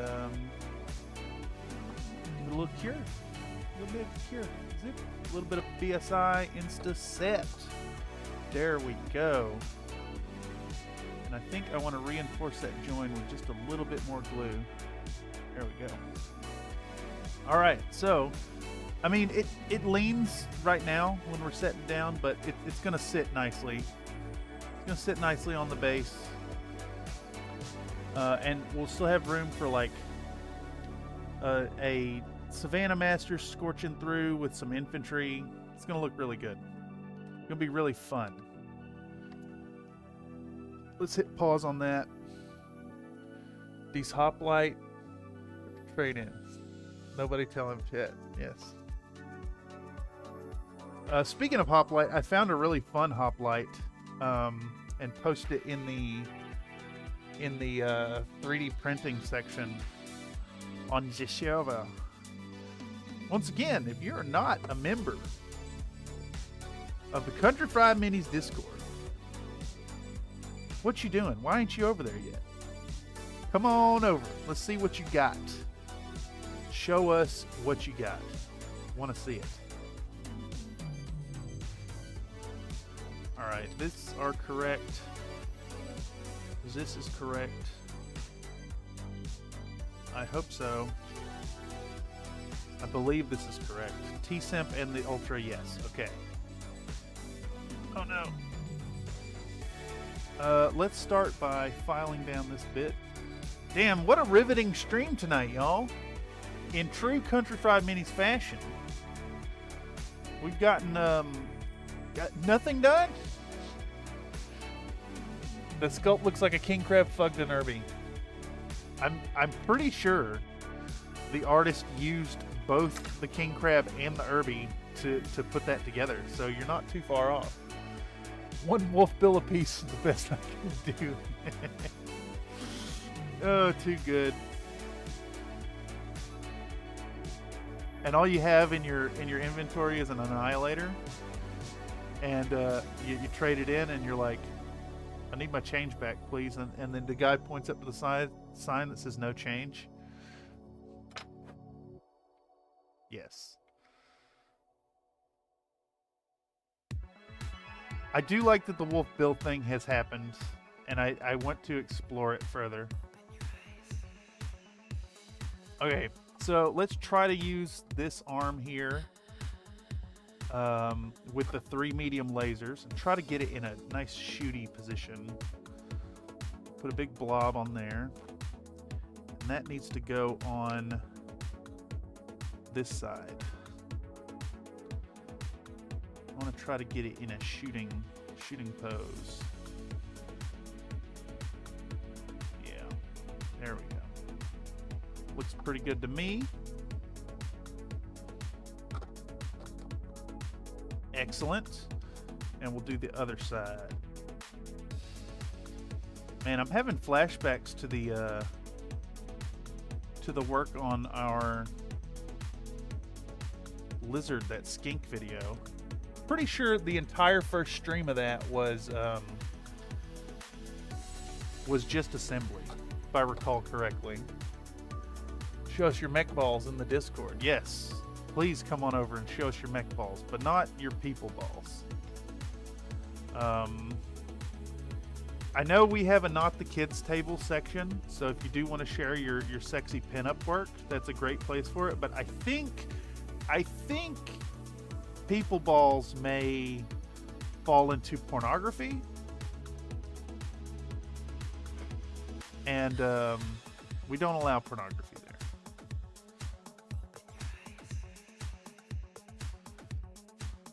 So maybe not. Yeah, mech balls allowed. People balls, nah. That's where it is. All right, got another arm going on. Let's see if we can't get these magnets in. I want to at least get to the magnets. I did made a Supernova do an uwu. Oh yeah. Oh, it's actually a little bit unfortunate that you're posting tonight, because I don't have a way on this computer to share Discord posts with any kind of ease. I would be struggling to make it happen here. It is fun. I do like that the Supernova is due an uwu. Very well. Very well done. Fun, fun, fun. All right, let's get that MRM arm glued together. Try to hold it in such a way. There we go. Spider finger this thing. A little bit of accelerate. I'll do the same for the Ultra AC arm.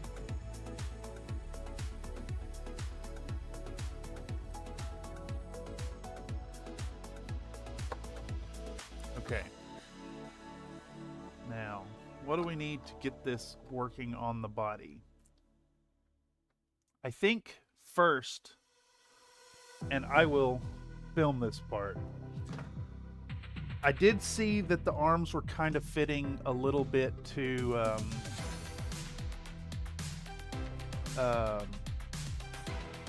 snug. They didn't want to really fit. So what we need to do, we need to take our body here and kind of ream out those holes a little bit. All good law, probably for the best it doesn't get showed. No, this would be the stream for it. Should kit bash 2 master grade balls together to be mech balls. That actually sounds really fun. Oh my god. And you know, honestly, Spencer, that is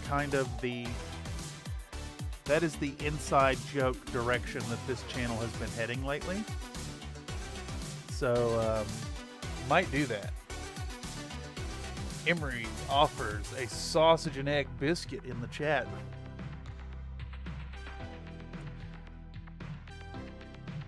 Mech balls are educational.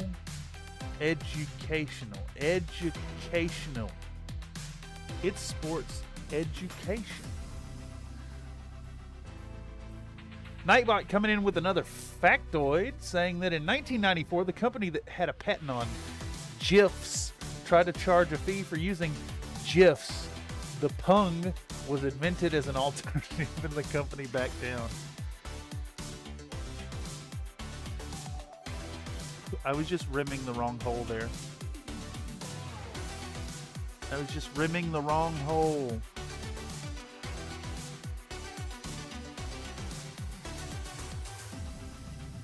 All right, let's see if that was enough to make them fit a little smoother. Almost. Almost. Needs a little more. Needs a little more give. This joint needs to be a little more free.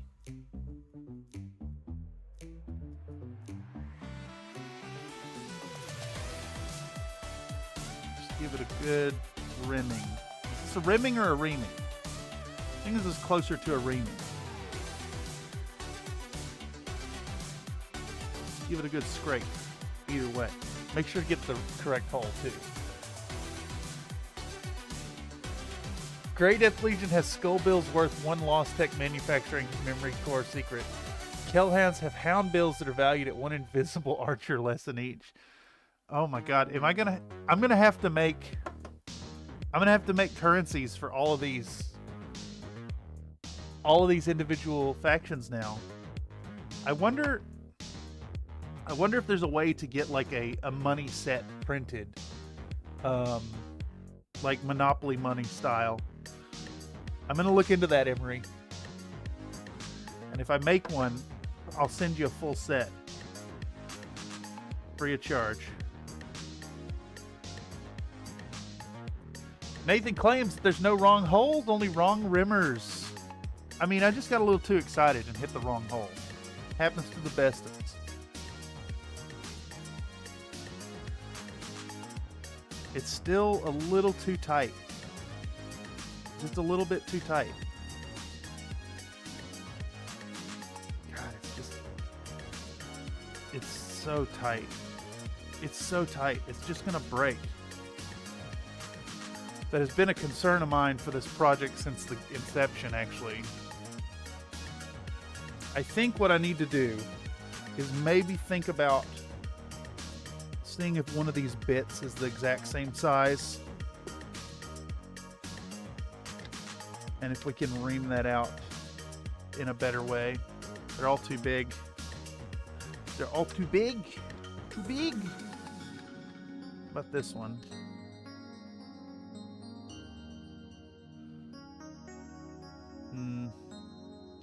It might be the best we're gonna get with this router bit.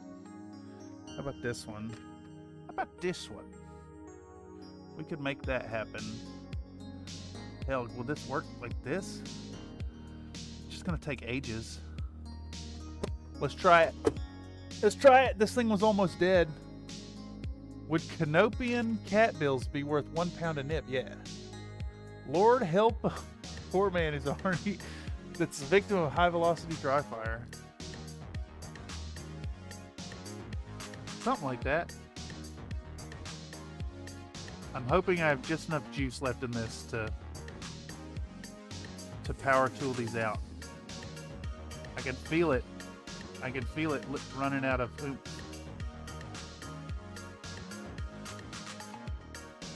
Just gonna say, I love my Dremel 7300, but it indeed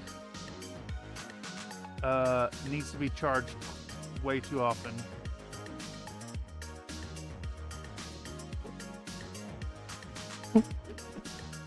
Got resin dust in my mouth. Okay, that feels a lot better. That feels way better. Let's try this one. That one fits nice. This one fits nice. I think some of these arms could use a little cleanup on them. What I'm going to do is I'm going to run through these one more round. The fact that there's a magnet in there will make up for the looseness. And I want it a little loose anyways. There's actually not a lot of wiggle room for these bits. They can't, like, you know, they only got about that much give. That's way better. Way better, way better. A dry fire is when you hit no holes at all. What about when you don't even get your pants off? All right, that's incorrigible, y'all. Okay, how far in are we? We're almost 2 hours in, and I'm fucking nothing done. All right, So we're gonna take our 4x2 magnets and our applicator,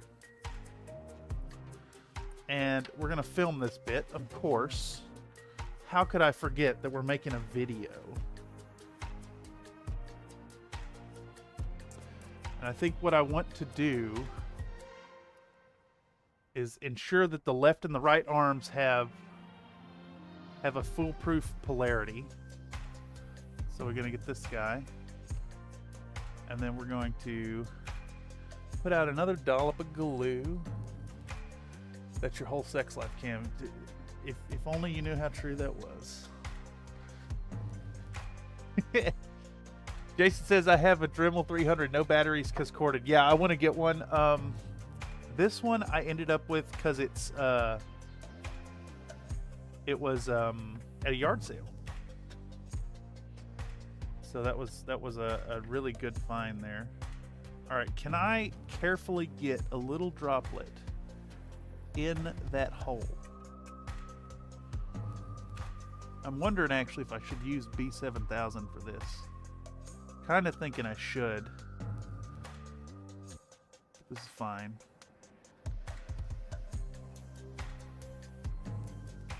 There we go. Stick that in there. Let's use a toothpick to push it in position. I am kind of thinking that a little bit of B7000 would be a good add right here. A little bit more glue. Make sure the sides aren't clotted up with it. And let's dunk in a little bit of BSI Instaset. Pachow. There we go. All right. Now, the thing is, I think, do we want the same polarity sticking out or different polarity sticking out? I'm kind of thinking we want a different polarity sticking out. So we're going to put this on the other side. We're going to stick a little glue in that hole, you know, there. There we go. It's magnetic, baby. Stick it in there. Stick it in there. And then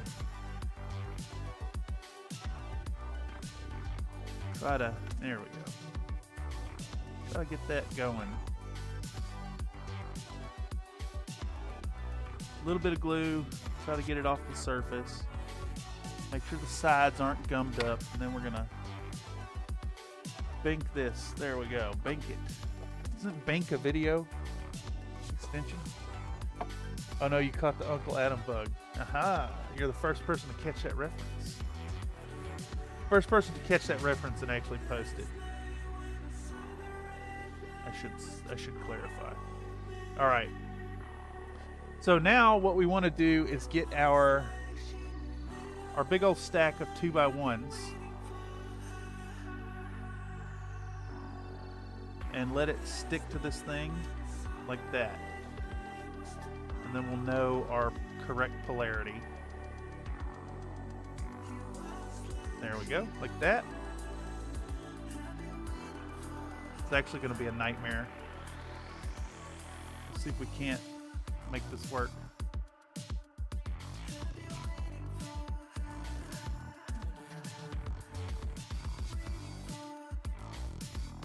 Kind of wish I had a little bit of super thin super glue for this. I wonder if I have a tube of crazy glue floating around. I don't think I do anymore. Damn it. This is going to be harder than I thought.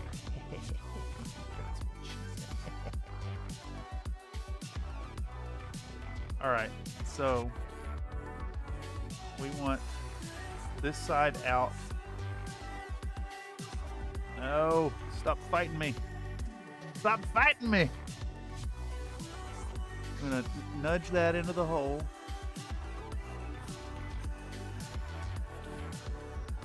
Jab it down some. I may need to ream these holes out.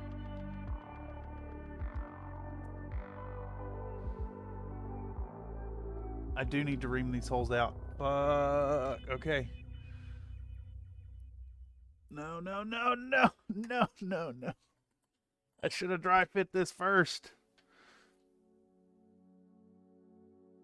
Come on. No, you bastard. No, you bastard. No, you bastard. Okay. Whoo. All right, there we go. I need to ream these holes. I got to ream the hole a little bit. Just a little bit. All right. Nightbot coming through once again with an invite to come on over to Cunt Fried Manny's Discord. Come show us what you got. I want to see it. Show it to me.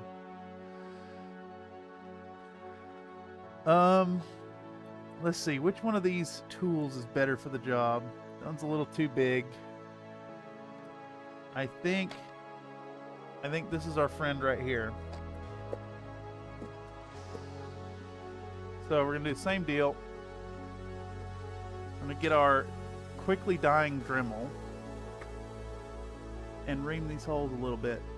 Just a little bit. Just a little bit.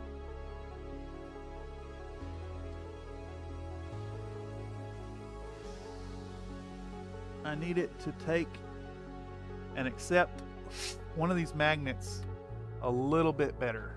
Just a little bit. Lamau few. Yeah, exactly. Nightbot saying that Margarita Pizza uses tomato, mozzarella, and basil toppings to represent the Italian national flag. It was originally honored the Queen of Italy in 1890. I remember reading that somewhere. All right, let's see if we can't. See if we can't jab this down in the hole now. It still don't really want to go. I'm not super thrilled about here. I think Mr. Mortimer Bombito was not super forthcoming about the actual size of these holes. Because now I need to drill these in. Oh, I see what the problem is.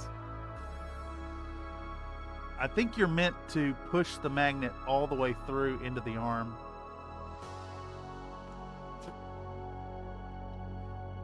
Which sucks. Let's see if that's enough. Nope, still not enough. I need a proper drill bit, which means I need to charge this thing. Which means I maybe need to hop up and grab the charger, which I put in the bathroom for some reason. I'll be right back. Y'all can enjoy my messy, cluttered apartment.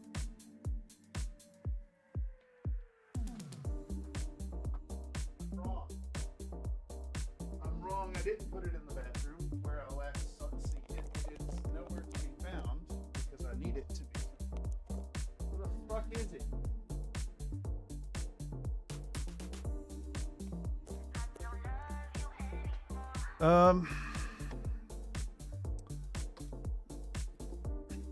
Where the fuck is it at?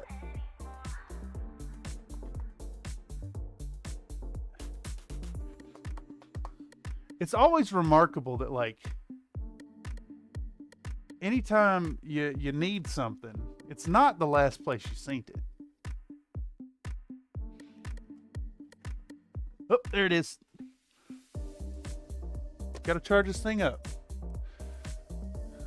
Margarita means Daisy. Nightbot reposts. Yeah, Nightbot has been really bad about reposts. It's like mostly reposts. Okay, what can I do in the meantime while we let that get like 3 minutes worth of charge? I think we could do a little bit of putty work. And I'm not actually going to film this bit. I think it'll derail the story a little bit. So let's get out a little bit of green putty. Green stuff. Maybe a blob about yay big. Maybe a little bigger just in case. And what we're gonna do here is fill in some of the little gap problems that we had on the parts. We can buy a little time while that charges up just enough to use it. Can't believe this is still going so strong. Peanut brittle got too expensive. All right. 1 hour, 57 minutes. I'm hoping we can at least get to priming tonight. I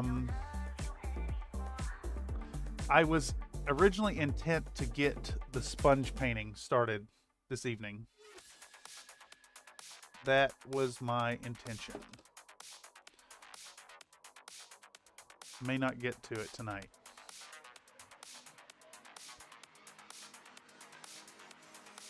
Pro tip.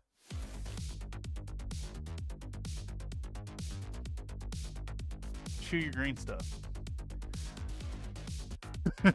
Hope you enjoy it. Wow, I'm the only one at Food City tonight. I went to Food City once. They had a Starbucks in there. All right, this is a little too yellow, so we're gonna add a little tiny bit more of the blue, because I want a stiffer mix.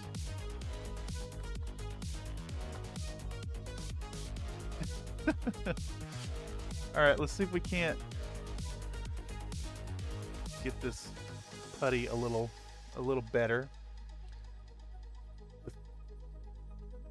The hell was that? All right, the few problem spots I saw on the model that absolutely need to be fixed. We have a little tiny hole right here in the windshield that I want to fill in. We have some scars on the bottom of the arms that were a little rough. This one especially. I think they could go with a little bit of gap filling putty. And then the base had a chip in it that I want to correct right here. Yeah. See if we can't do that and get it smooth looking. I also see some scarring there that needs to come off. And then the thing is, we can, for a stiffer putty, just get the racy stickers back out. Yes. Yes, excite the putty into stiffness. No. Because then, not only is the turgidity a little bit unpredictable, but it could lead to a sloppy mess everywhere. And we just can't have that.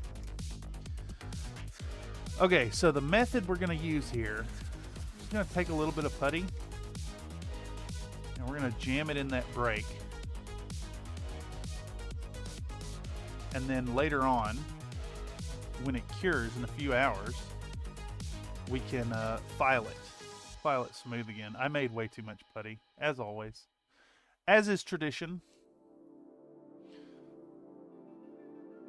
Just try to get it as smooth as possible from this start.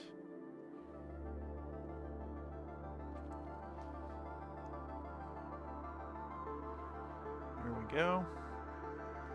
Another little problem area right next to it. We're going to put some putty there too. Try to just jam some in it. It's okay to use a surplus here, because we're going to file it smooth. So, dude, says Millennial Model Mayhem. Welcome. Too much putty-ya. Tamiya putty-ya. Yeah, always too much putty. It's so easy to get too much. Get a little carried away.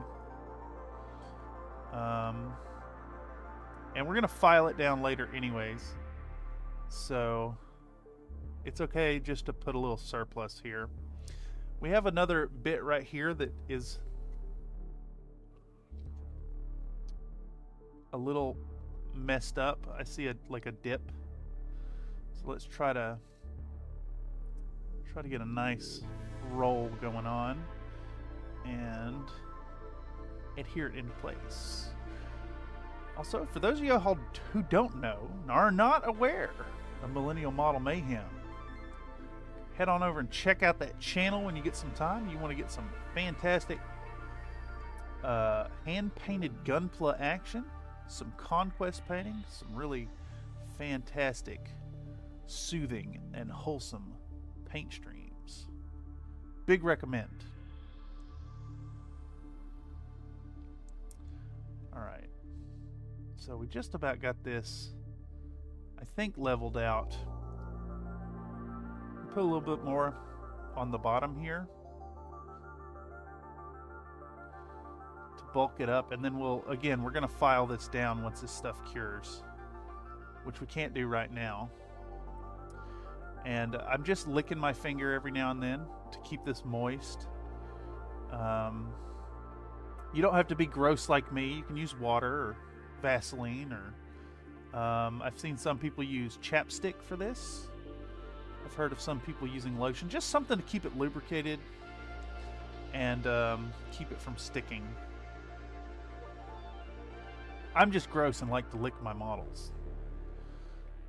This corner is also a little warped, so we're going to fix that as well. And again, we're going to file it smooth once this stuff cures later on. I think that looks pretty good. I don't see any other really offending spots.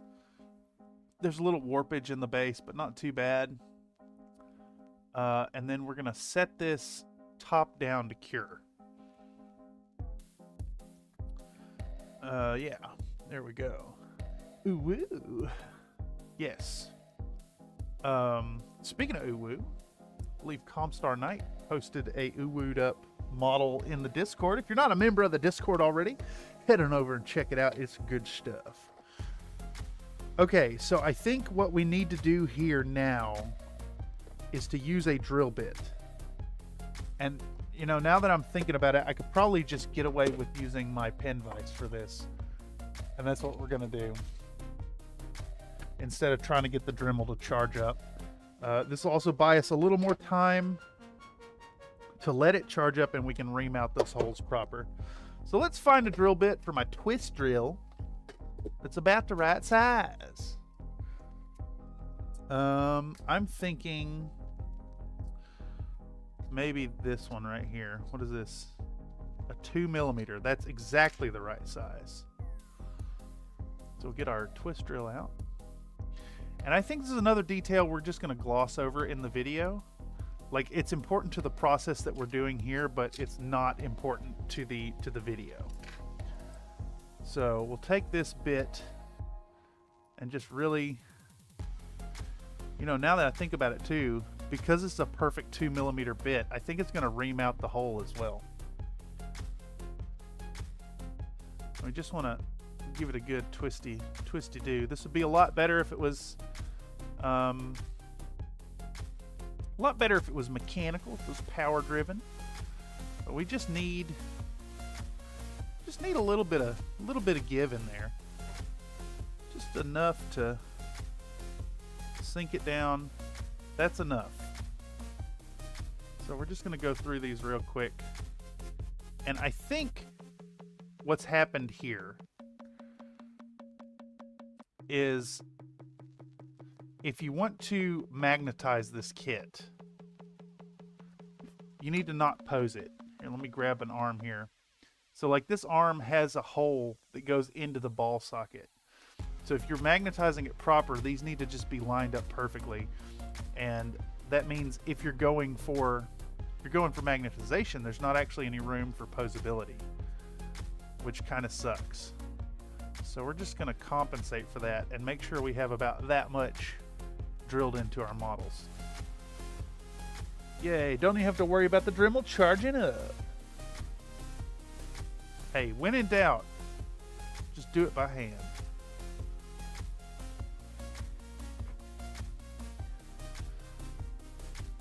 Hope you're all doing fantastic this evening. Having fun in your own hobby corners. Getting some work done. We're definitely getting a little bit of work done here on this here funny little model. I think what's going to happen with this model now is Friday stream. I think Friday stream is going to be a paint stream instead of a workflow session. And that way we can actually showcase the painting of this thing. Damn, magnets or pose is a hard choice. Yeah. Yeah, it really is. Well, I'm getting around that now by just manually adding enough give to stick in these 2x1 magnets. This is a really fabulous kit, too. I'm actually really impressed. I generally find that Sir Mortimer Bombito's kits are a little convoluted. Honestly, when I'm printing out individual mechs, I kind of prefer them to just be ready to go. I want to slap it on the build plate and add some supports and print it out without having to worry about assembling it. And pretty much all of his kits are posable, assemblable bits, and I mean that's great, but I don't like it. That said, this here Superheavy has all the parts for 5 variants, and the client has requested that I add magnetization, and I'm gonna do that. No charge added. And actually, that's worth mentioning that if you do an order through me on Fiverr, that's fiverr.com/thurstonstudios, and you do have an STL file with magnetic options, I'm definitely down to give yours the same treatment. Okay. All right. We have a problem. We have a problem here. And that problem is now these magnets are a little I've over drilled the holes. So I need to be a little more careful about. Actually, now that I think about it, I could do it like this and just stick it there. And then work it into the hole till it fits flush. Yeah, that's a very elegant solution. Well, I thought it was. It's not actually an elegant solution because it's just going to cling to the magnet.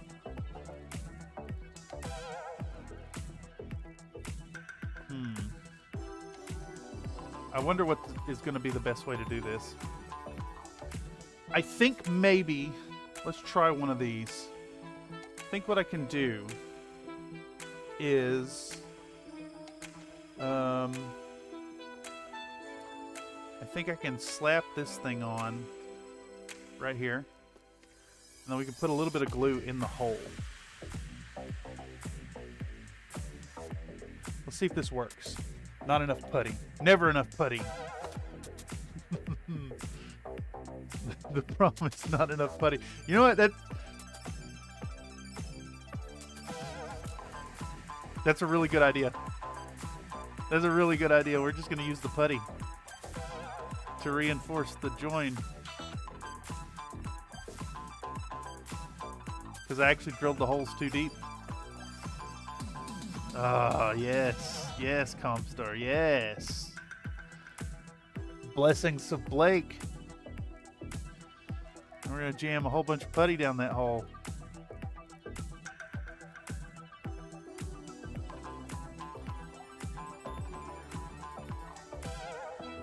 Beautiful, beautiful solution. Beautiful solution.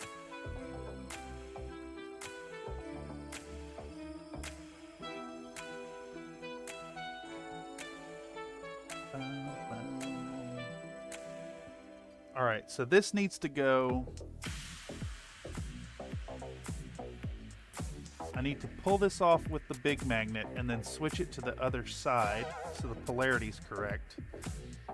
And then we're going to put a little bit of glue in the hole. A little bit of glue in the hole. There we go. We're going to push our magnet in. Nope, it don't work because it's too long. Shit. I'm gonna have to do this the old-fashioned way. Just maintain my polarity and manually stuff it in there with a toothpick.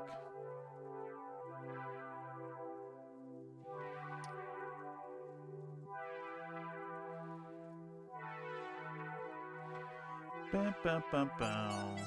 Bam, bam, bam. Ba, ba, ba, ba. Da, da, da, da.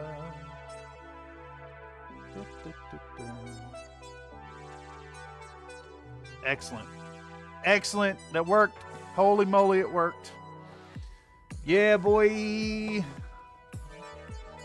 Stick it on there. And now we have a bit that snaps into place and holds itself where it needs to go. Amazing. Thank you, Comstar Knight. If I could gift you a sub, I would, but you're already a member. Okay, what that does mean, sorry, I'm excited. I'm shouting into the mic. I can't control the volume of my voice.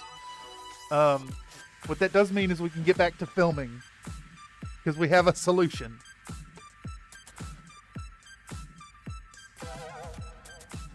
And this will also establish why there's green stuff in the shots. Bump, bump, bump, bump. Bump, bump, bump, bump, bump, bump. Hey! Alright, let's see if I can't get a good angle for this. I'm going to take our little bit of green stuff. Chew off a piece. And we're going to stuff it down in the hole. And make sure to pull it out with our sticky fingers naturally. And I think I need a new toothpick. There we go. Get a new toothpick. Hey, yo, it's all coming together. Yeah! It works. Gonna jam our little green stuff snake in the hole, and I think we need another one. Make sure to catch a mustache hair in our teeth while we do it, naturally. Stuff a little bit of green stuff down in that hole. Come on. Come on. There you go, buddy. Shit, I think I can put another glob in there. I can. Chew off a bit. Toss it in that hole. Make sure our tool is nice and moist. There we go. Perfecto. Alright. What we want now is to ensure that our polarity remains the same. So it is this side.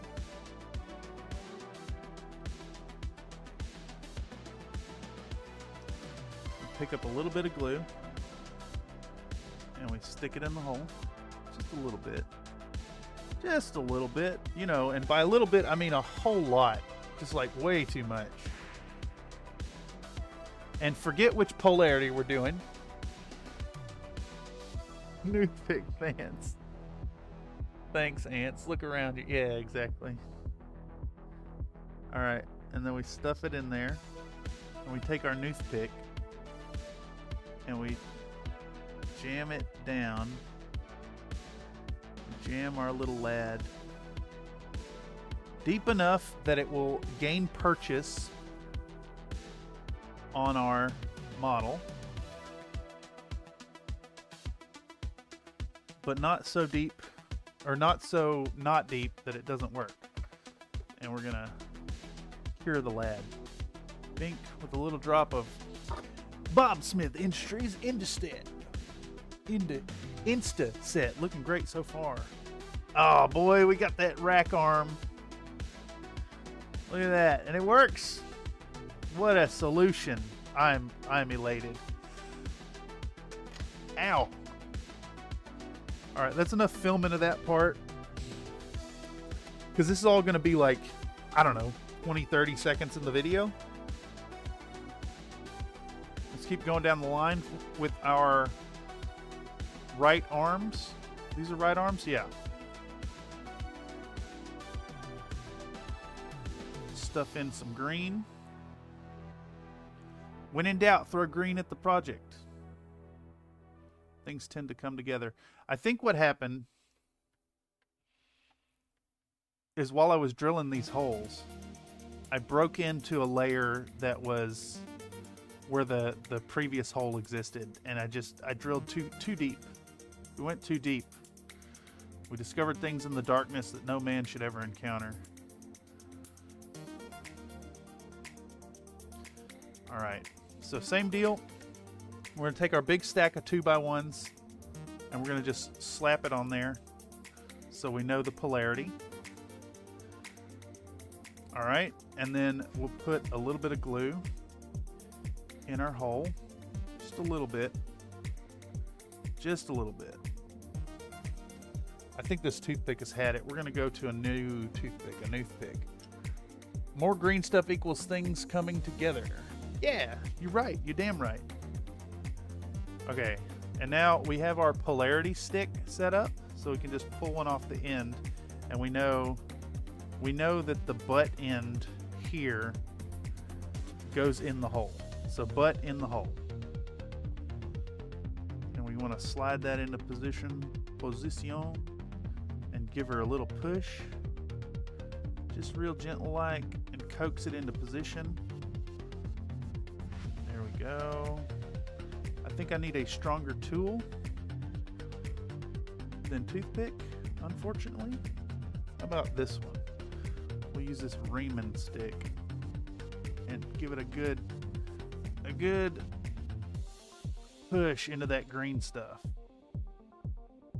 And I hope that's deep enough. Let's try to get another 1/4 millimeter out of it.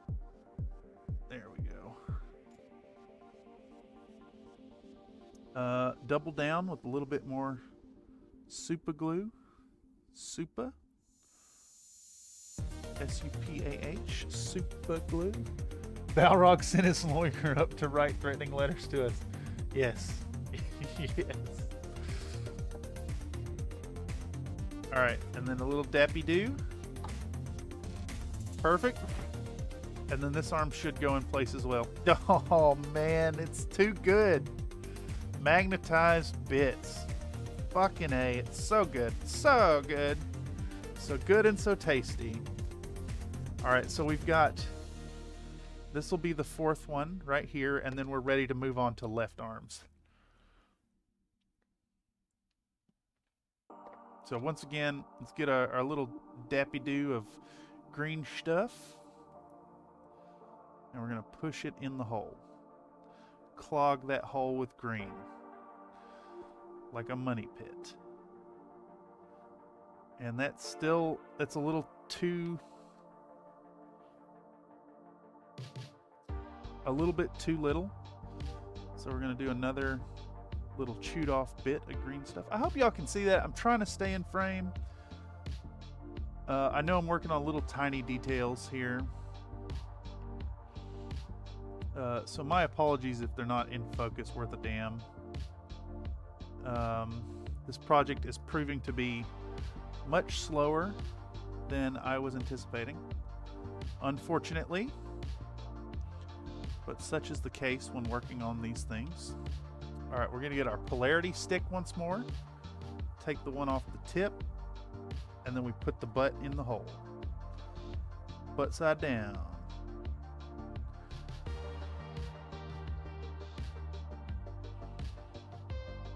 All right, and we want our metal pushing rod, and we'll push our metal into the thing. Remove a little bit of the excess glue, and then drop. Zach P says, man, that thing is giant. Didn't realize how big it would be until you started working on it. Yeah, it's huge. Which actually is going to make it a really good candidate for the sponge painting techniques. We'll use some of the same techniques that I used on the Hunchback. So it'll make for a nice natural variation in the tones of the paint scheme. And I think I'm gonna need more green stuff. Went from not enough green stuff to, or too much green stuff to not enough. Because I drilled too deep. I mean, look at it, it's just gone.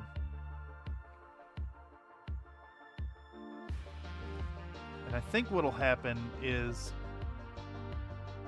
this green stuff should reinforce the magnetic connections so that they're not, so that the magnets don't break off.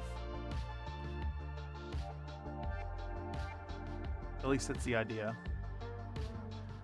It'll be, that hole will be filled with compressed epoxy putty instead of brittle, just brittle material. All right, so these are left arms. So we're gonna slap our feller on that side. And then once again, we have a polarity stick.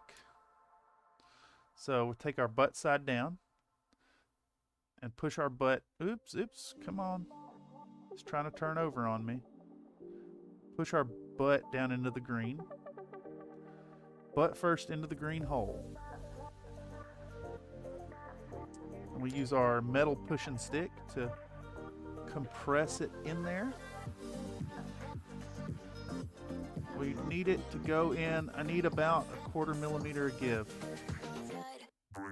There we go. That looks right.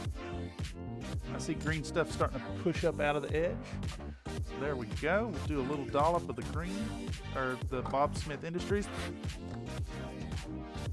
And that should snap on securely. Sure does. Sure do. Amazing. Nice. Okay.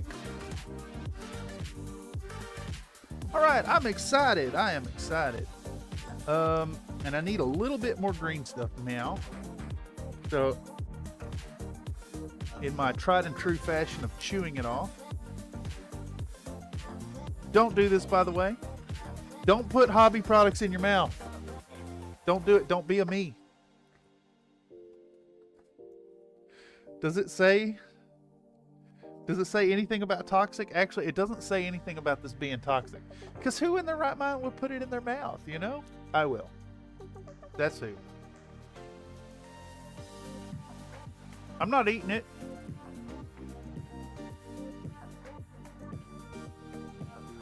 I'm just chewing it into shape like chewing gum.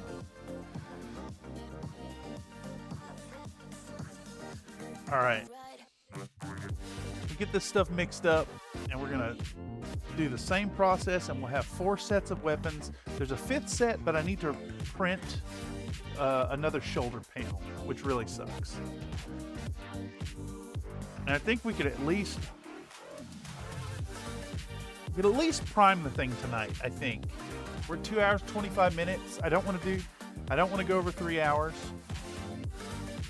We can at least prime the body and the arms that we have so far. You can have a little green stuff as a snack. No, don't eat the green stuff. Don't listen to Zach P. That's bad.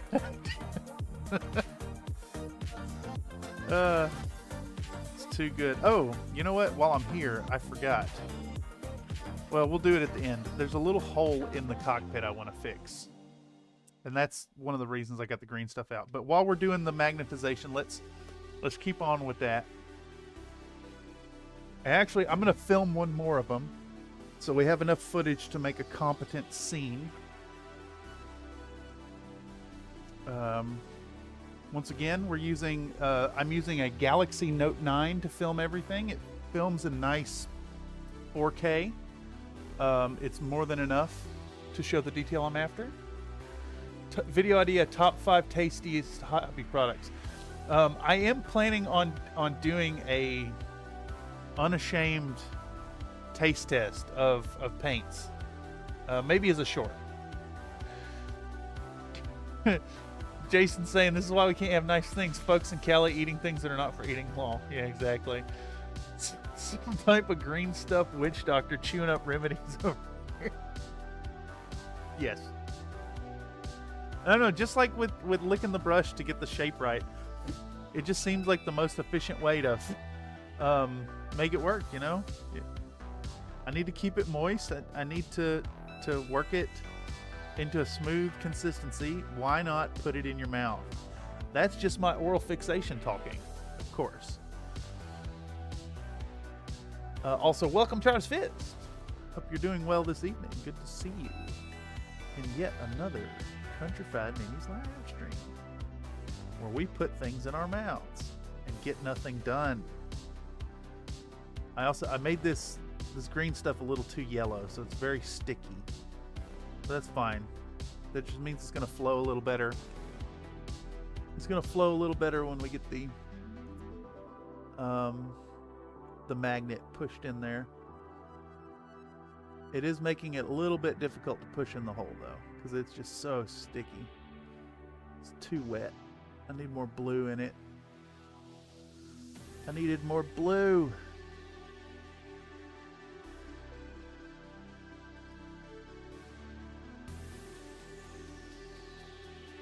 Okay, let me try to clean off these edges. I think that's enough green stuff. I can't really, I'm having to work around my... Did I put too much in the hole? Maybe. I think that's what's going on here. It's fine though. We'll make it work. We just compress it down. It'll find some little nooks down in there. All right. And now we take our arm we've already done. We're going to slap the magnets on it. Make sure to miss it on camera. Twice.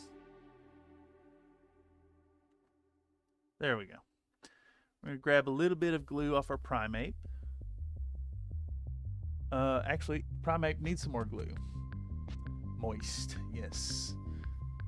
I think green stuff has some medicinal properties for models. No, folks. Yeah, I think you're right. We're using it in a medicinal capacity. Just not for people. Don't eat it. Don't swallow it.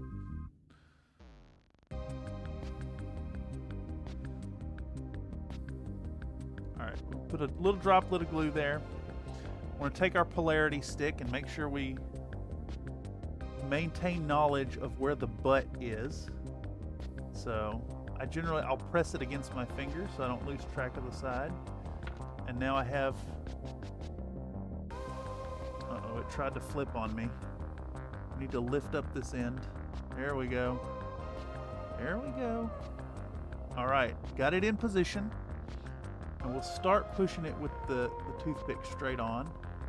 And of course, because we have a bunch of green stuff in there, it's a little too compressed for the toothpick. So we'll take our metal stick and try to give, again, about a 1/4 millimeter give.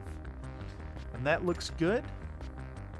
So let's take a little bit more glue and then wipe off the excess and give it a little dollopy-do of our BSI. Actually, I think that needs to go down about another 0.01 millimeter. All right. Little dippy-doo, lippy-doo-dot.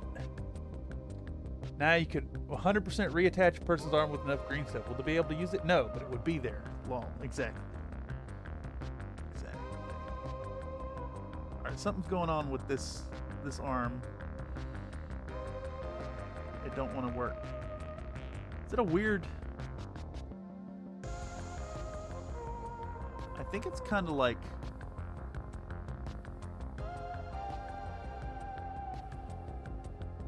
strangely shaped. I think we need to take a little bit of material off the back here. That's what we're gonna do.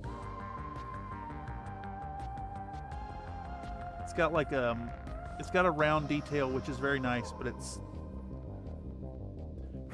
not well sculpted in such a way. Sorry, I'm blowing into the mic too. I just realized. I think it's going to rub the paint job in its current state. I don't know if y'all can tell, it kind of favors the back of this joint instead of the front like it should, but that looks good. Maybe the problem is actually right here. let's file that smooth. Excuse me. Take a little bit of that extra material off the bottom where the supports were connecting. That might be the problem. All right, let's give it a try. Give it a try now.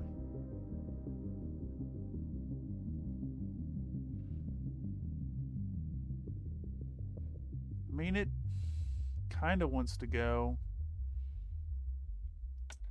I'm a little flustered at this. I think we need to remount the hole a little more on this side. So let's get our battery. Hopefully we have enough choice. Enough charge, excuse me.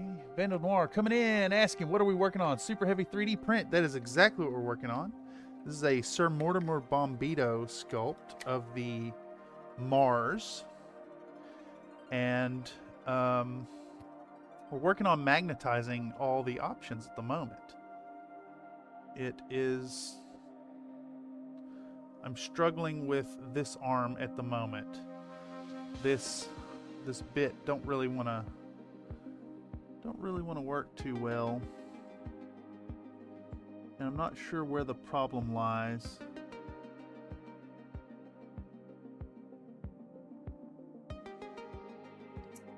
If it's on the inside of this or the outside. Try this bit first. See that one? It is a little wobbly. It is just a little bit wobbly. I think I've pushed the magnet in a little too far. What's going on here? But, you know, it holds. So I think I'm going to try to remount the hole a little bit more.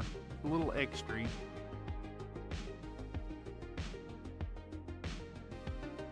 And that should make it fit a little bit better. Just a little bit. Maybe the magnets are too far apart. I think it is a little too far apart. I shouldn't have given it that last little push. Yeah, okay, that's a lot better. So, I guess it's the anti-aliasing, but this ring right here is a little fatter than I'd like. But now it works. Just, you know, shaving off that little bit extra did it. Like, I want to hit the sweet spot of having these magnets work and adhere really nice, but also I don't want them too strong because it's 3D printed material and it's very brittle.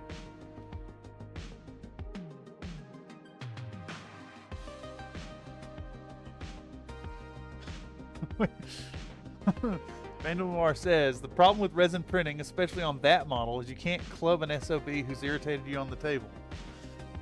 Yeah, that is true. Ain't nothing like my Infinity Megara Bagard. That thing is an absolute chunk, and it's just solid pewter. Alright, so rinsing and repeating here. We're going to take some green stuff and shove it down that hole. And we want to try and hit the right amount where it's going to fill up the excess space we've made.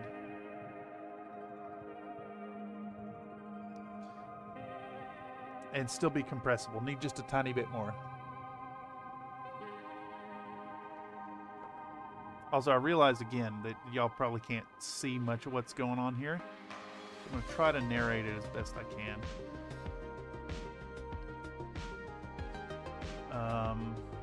Basically, I want enough green stuff in here that it's going to conform to the back end of the magnet very snugly. And then we'll push it out, kind of, when we shove the magnet in there. It looks like Primate's just about done with glue, but we're just about done with this part.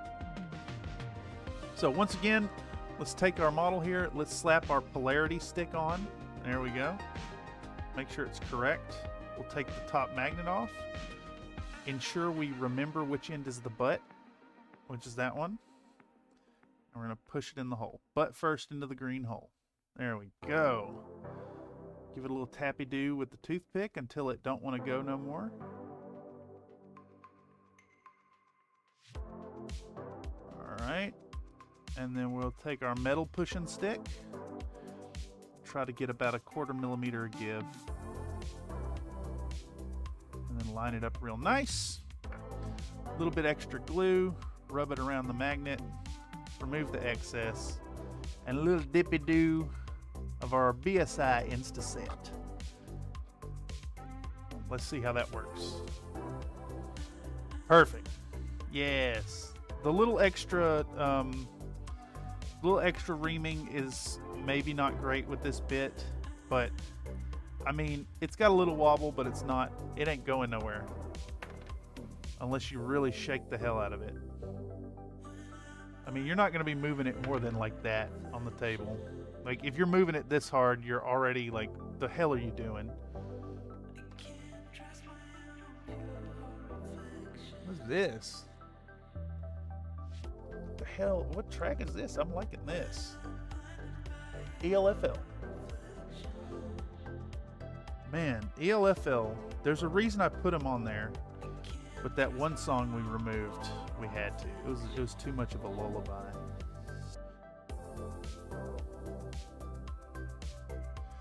Whoa, I drilled this one real deep. That green stuff just disappeared down that hole. Get another little blob and roll it into a sausage, and we'll stuff that green sausage in the hole. Just give it a good stuffing until it's nice and snug. I need enough putty down there to fill it up.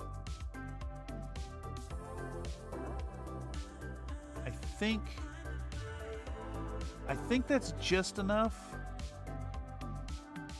Maybe just the tiniest bit more. Like, seriously, just a speck. Right there. Okay.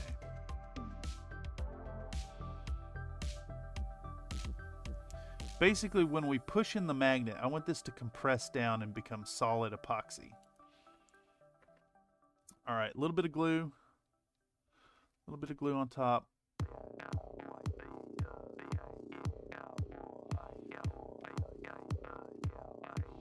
We got our polarity stick. We'll pull the top one. We'll maintain knowledge of the butt. We'll push the butt into the green sausage stuffed hole.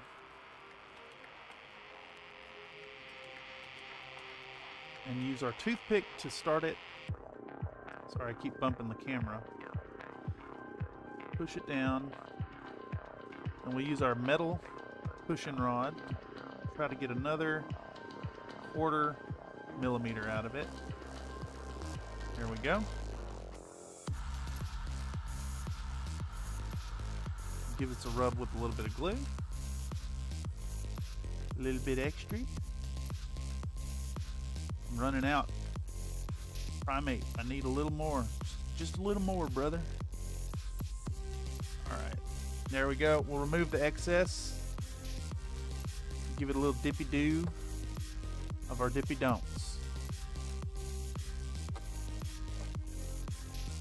My Aries is registered as a deadly weapon in Texas and is wanted for questioning 3 assault for people trying to tell me floating critical are optional rules. Shut your mouth, Steve. There we go. We got our thingy. Our thingy are working. We have options. Heavy Gauss plus the arm. I don't know which is which. All right. Let's do. I put the rest of my magnets away. Dude, what is this track? This is Wave Savers Ultra Orange. I like Wave Saver quite a bit. All right. Is this dry enough that I can kind of set this down? Yeah, okay. Let's do another little detail for this model. First, we want to kind of determine which hex face is going to go forward. And I think this might be the prettiest face on it. So we'll make this the front. We're not gluing this down yet, but what I want to do is try to determine a good position for our Savannah Master. It's going to go right there.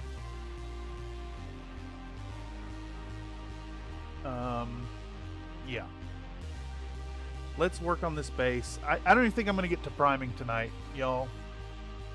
Because we're at what, 2 hours 42 minutes? Let's work on this base. Let's work on the base and get it looking good. And then we'll go from there. I'll prime in my free time and get the other thing ready. And then Friday we'll do a painting. We'll do a painting live stream of actually working on this. Stream 2-bit crush to read. Yeah, I get that. Okay, so sorry, I lied inadvertently, y'all. I thought we'd get more done than I have. My apologies. What we're gonna do now is get our Savannah Master ready by first drilling a nice little hole in the base. Zippy zap. Drill a hole in the base of our Savannah Master.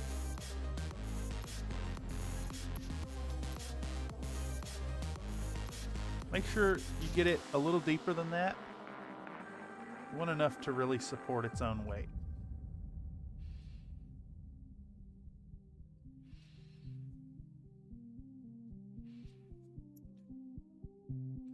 About that much should do.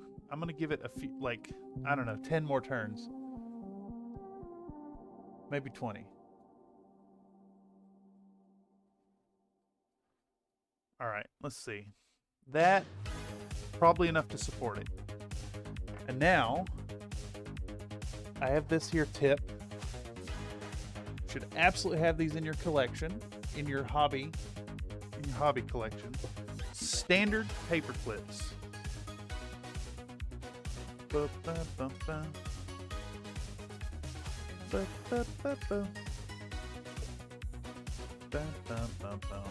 then we're gonna peel off just the straightest bit of it, and we're gonna use a nice heavy duty wire clipper.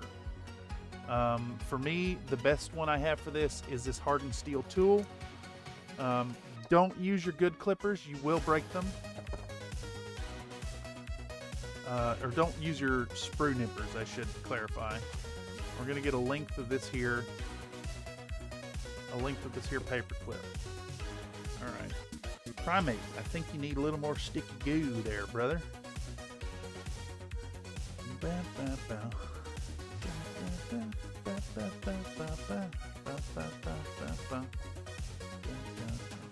All right, get a little bit of glue. Find our Savannah Master again. I'm gonna rub a bit right there, not too much. Take our tweezers, make sure to send the part flying a couple times, and really just get it in there good. Boop, boop, boop, boop. I should have went with a smaller drill bit. I got the wrong one out. Alright, I did 1.5 mil instead of 1.2, but that should be fine. We'll get our little paperclip rod set up and then drop some Bob Smith Instaset on it. Then we're gonna make sure to have this stuck to our base. This is the front. I'm gonna take our Savannah Master with the new sharp tip on that paper clip. Give it a good push down. Maybe about like that angle will be good. The idea is we just want to make a mark where it goes. And I think I need a smaller bit. We're gonna try this is 1 millimeter. I misspoke. The bit I was just using is a 1.2. And now we're gonna use the 1 millimeter. See if that's a little better. 13 peeps here right now, Nito. Wow. Yeah, thank y'all immensely for coming through and checking the hobby corner out tonight. We're getting a little bit of work done. Really awesome to see, folks. Hope you're all doing fun hobby stuff in your own corners. It is immensely appreciated that you would stop by and see what's going on here at Fried Minis. If you're not a member of the Discord already, make sure to consider coming on over. Link keeps popping up in the chat, and there's one down in the description down below. We'd love to see what you're working on. It really is pretty universal, I dare say, in the community, that we're all pretty hype on hobby stuff. All right, so we made a little hole in the base of our base. Should go right through. The idea is now we have this place for our, So when we get to gluing here in just a moment, we'll have a Savannah Master doing proper hovercraft things on the base, and that's going to look so good in the end. But for now, we're just going to leave it there and get our big boy in position here. Big boy doing a steppy. We want to find a few spots on the base to glue some little lads. So let's find one. I like this one. I like this guy right there. So we need to put some more sticky manky. Your manky is all sticky too, yes. Yes, this is Primex though. He got so sticky he got enraged and became the bigger version. Alright, so you probably will notice immediately that these infantry are on these little bases. And you know what? I started to say we're just going to roll with that. But actually, I'm going to make some divots in the base for them. Let's see, how close to this is it in size? Not quite. Where's my kit? I want to make some divots for these bases. Basically, I was just going to glue them down and then fill it in with some surfacing material.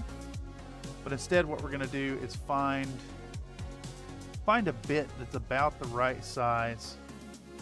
Maybe that one. It's a little small. Let's try. I don't have a perfect one, do I? Let's just use that one. Let's just use that one and size them till they're right. All right, we're gonna get out our Dremel. We've got our base here. We're gonna get our running lad in position so we know where to work from. And then we'll get a, if I can reach one, it's all the way up there. We're gonna get a Sharpie, just an ultrafine Sharpie, and hold this base down and try to make a mark. Just a happy little mark. There we go. I'm going to get rid of all that. And I guess we could... we'll just do them one at a time. Take our time. The green stuff is still so sticky on the bottom. I guess we can use that to our advantage. And we'll take our Dremel 7300. And we're just going to start working out that little spot.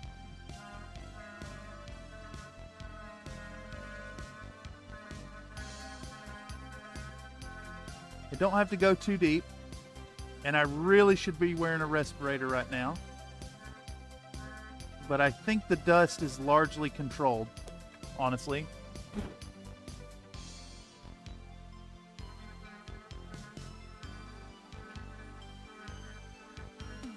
I don't know if y'all can see that worth a damn. You probably can't.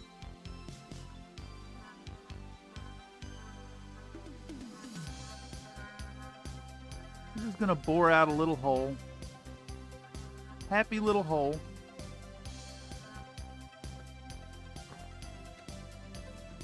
And let's see how our little lad fits in that. Probably not quite deep enough yet.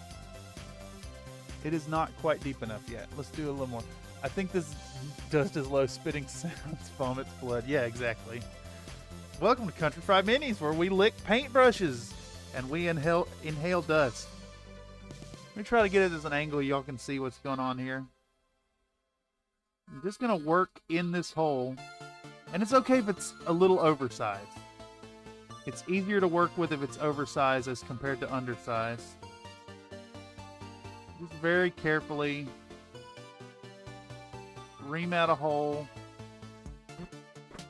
until it's deep enough to fit our lad. And it doesn't matter which one, actually, now that I'm thinking about it. And we put it right here. And I think it's just about ready. We actually need to oversize it some. So, continuing with the idea, let's just keep working it. Ow! Ow! I'm fumbling things. Tonight on Fumbling Power Tools with Cameron. Watch this idiot injure himself.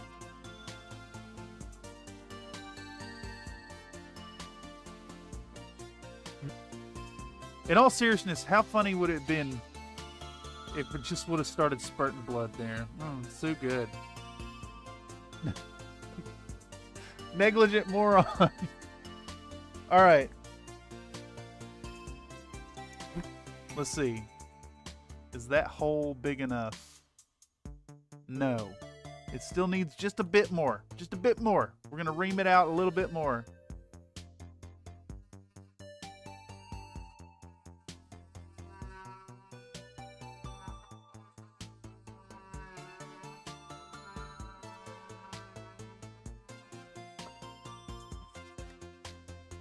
I think maybe it's getting there. I think maybe it's just big enough. There we go. We got a nice happy little hole. It's going to hold our infantrymen in the proper position. All right, so that guy's done. That guy's done. Let's think about where the next one is going. I think we want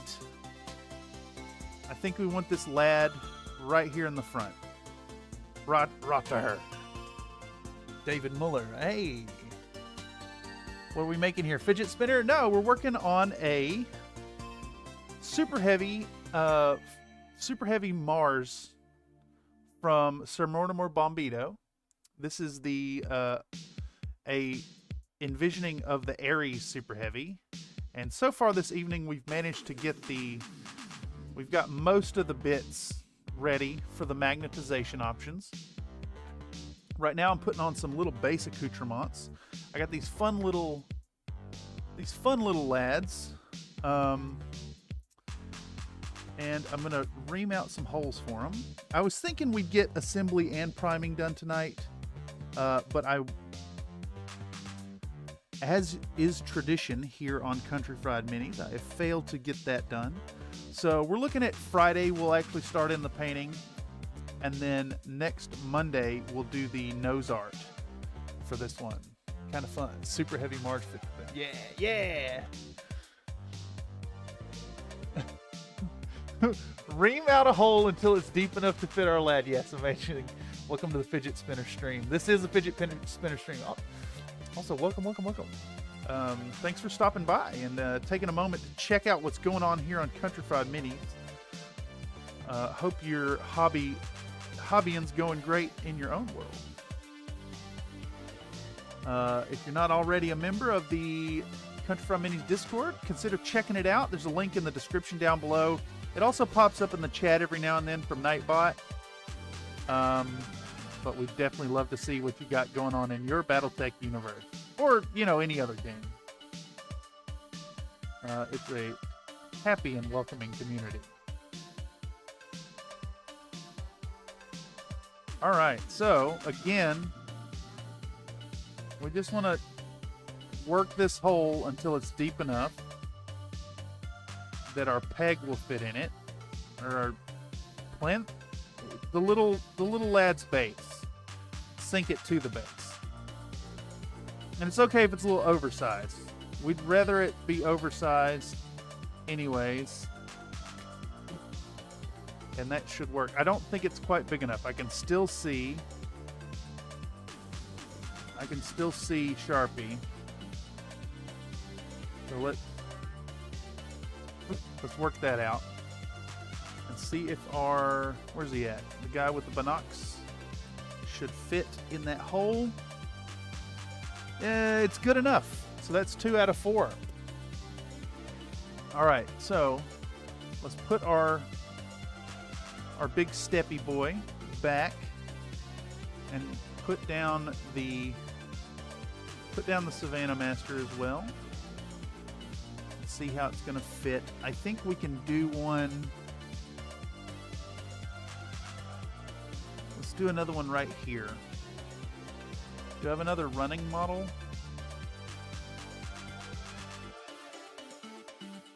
Yeah, this dude be doing a steppy too. We'll go right there with him.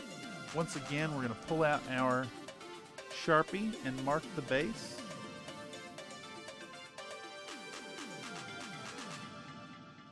Work our way all the way around it. There we go. Ish. Like this. Like this-ish. And go to town with the Dremel once more. And this is a Dremel 7300. I think it does, I want to say it's 10,000 RPM.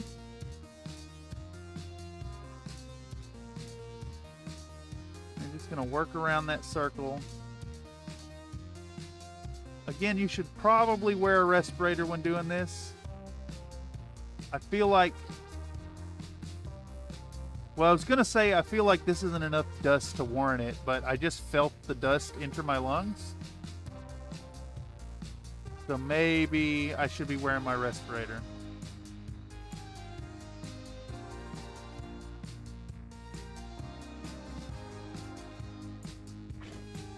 Ream out a hole.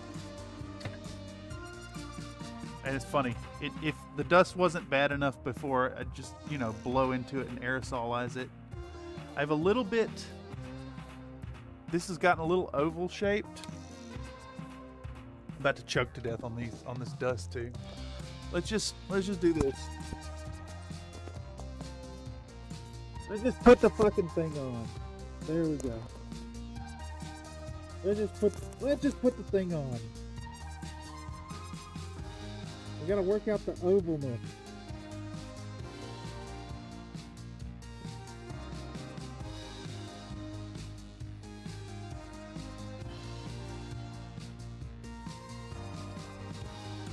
Let's see now. Alright, perfect. So that's 3 out of 4. We need to work out one more. Una más.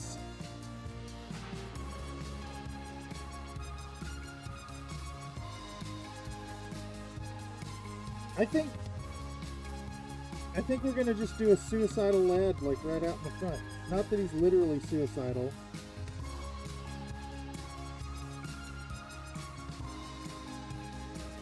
Maybe not.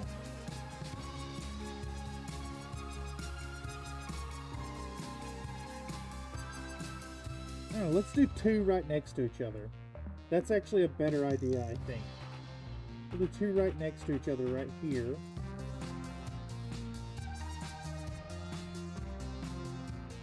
Because I'd still like to get a little bit of ruins on this base. So just trace our circle. There we go. There we go.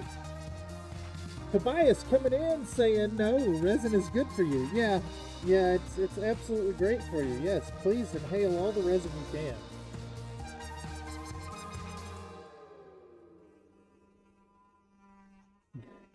can.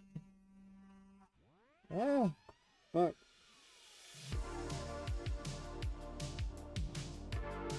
Oh, that sucks.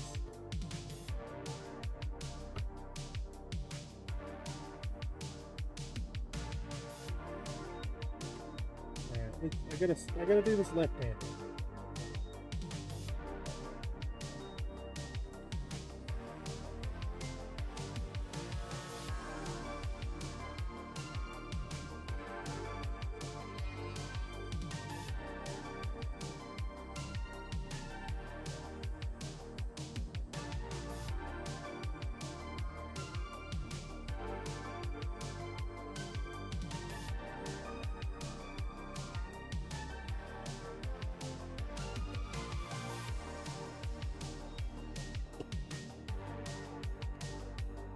Let's see how that works. It looks a little weird shaped. Definitely looks a little weird shaped. But you know what? It's good enough. It's good enough, and that's what we're going to go with. All right. So, I want to do some kind of bit on the base.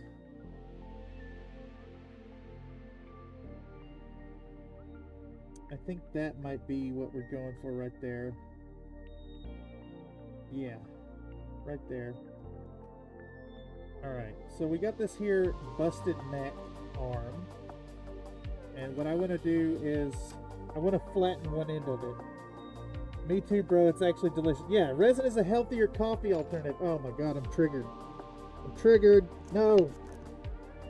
There is no alternative to coffee. No alternative to coffee. The only alternative to coffee is coffee. Oh, let's get a double swig.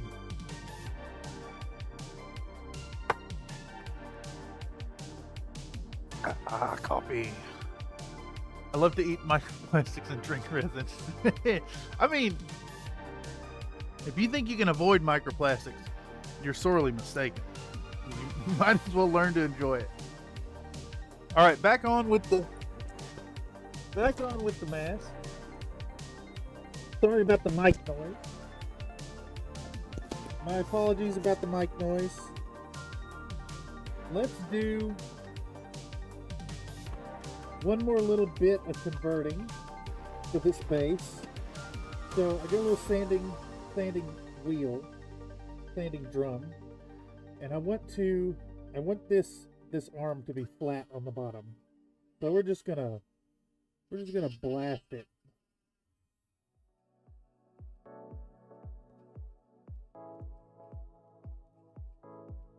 Just gonna flat blast the thing.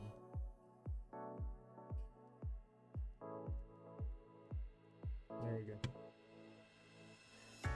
So it's gonna go about like that. Okay. And I think we're actually done. I think we're actually done with the mask for now. Here we go. There's likely resin in that now. Yeah, exactly. The only alternative to coffee is coffee. Yes. Resin, death is a good coffee alternative. Damn, I like this track too. Who dis?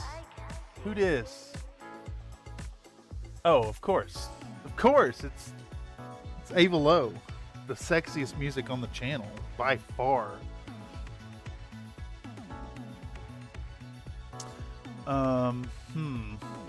And where actually do we want this little bit? So we've got our lad doing big steppy. We got our Savannah Master coming through here. And I want to work in this little bit of ruined Mech. I think I'm crowding the Savannah Master a little much to put it right there. Let's do it. Let's do it right there, right under the foot. But before we do that, what I want to do is drill a hole in this Mech. Let's do right here. A nice millimeter hole. And I need it fairly deep. So it's at a weird angle. There's not much material there, so we're going to start kind of drilling a pilot hole and then rotate it as we go until it really starts to bite into the material. And then we're going to push it pretty deep. My favorite is Soraya Tech Smoky Black. It tastes blueberry. That's, yeah, amazing. Good stuff. Delicious.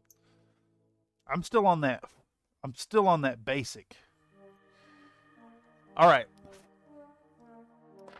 Let me show off another another hobby implement for my Battletech experience before we wrap this up the evening. Holy shit, we've hit 3 hours and 7 minutes. All right, so I use this here 28 gauge soft brass wire. This stuff's really good. And what we're going to use it for right now, we're going to get out a bit, and we can use our hobby nippers for this. Get a good length of it here, and we're going to split it in half. And then, if I could find the damn thing, come on, pick up. Holy moly. Pick up our brass wire. And I think we want a third one. So I'm going to clip this one in half again. Come on. There we go. Soft brass wire. And I just dropped it. Can't even pick the stuff up. It's so fine. Alright. So we're going to get our brass wires and stick them together. And get a nice little hole going on. I'm going to take a little bit of glue. And we're dip the end of it in glue. We're going to force them down in that hole.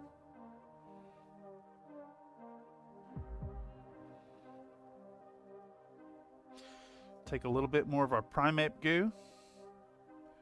Rub it on. And take another toothpick and push it into place. Alright.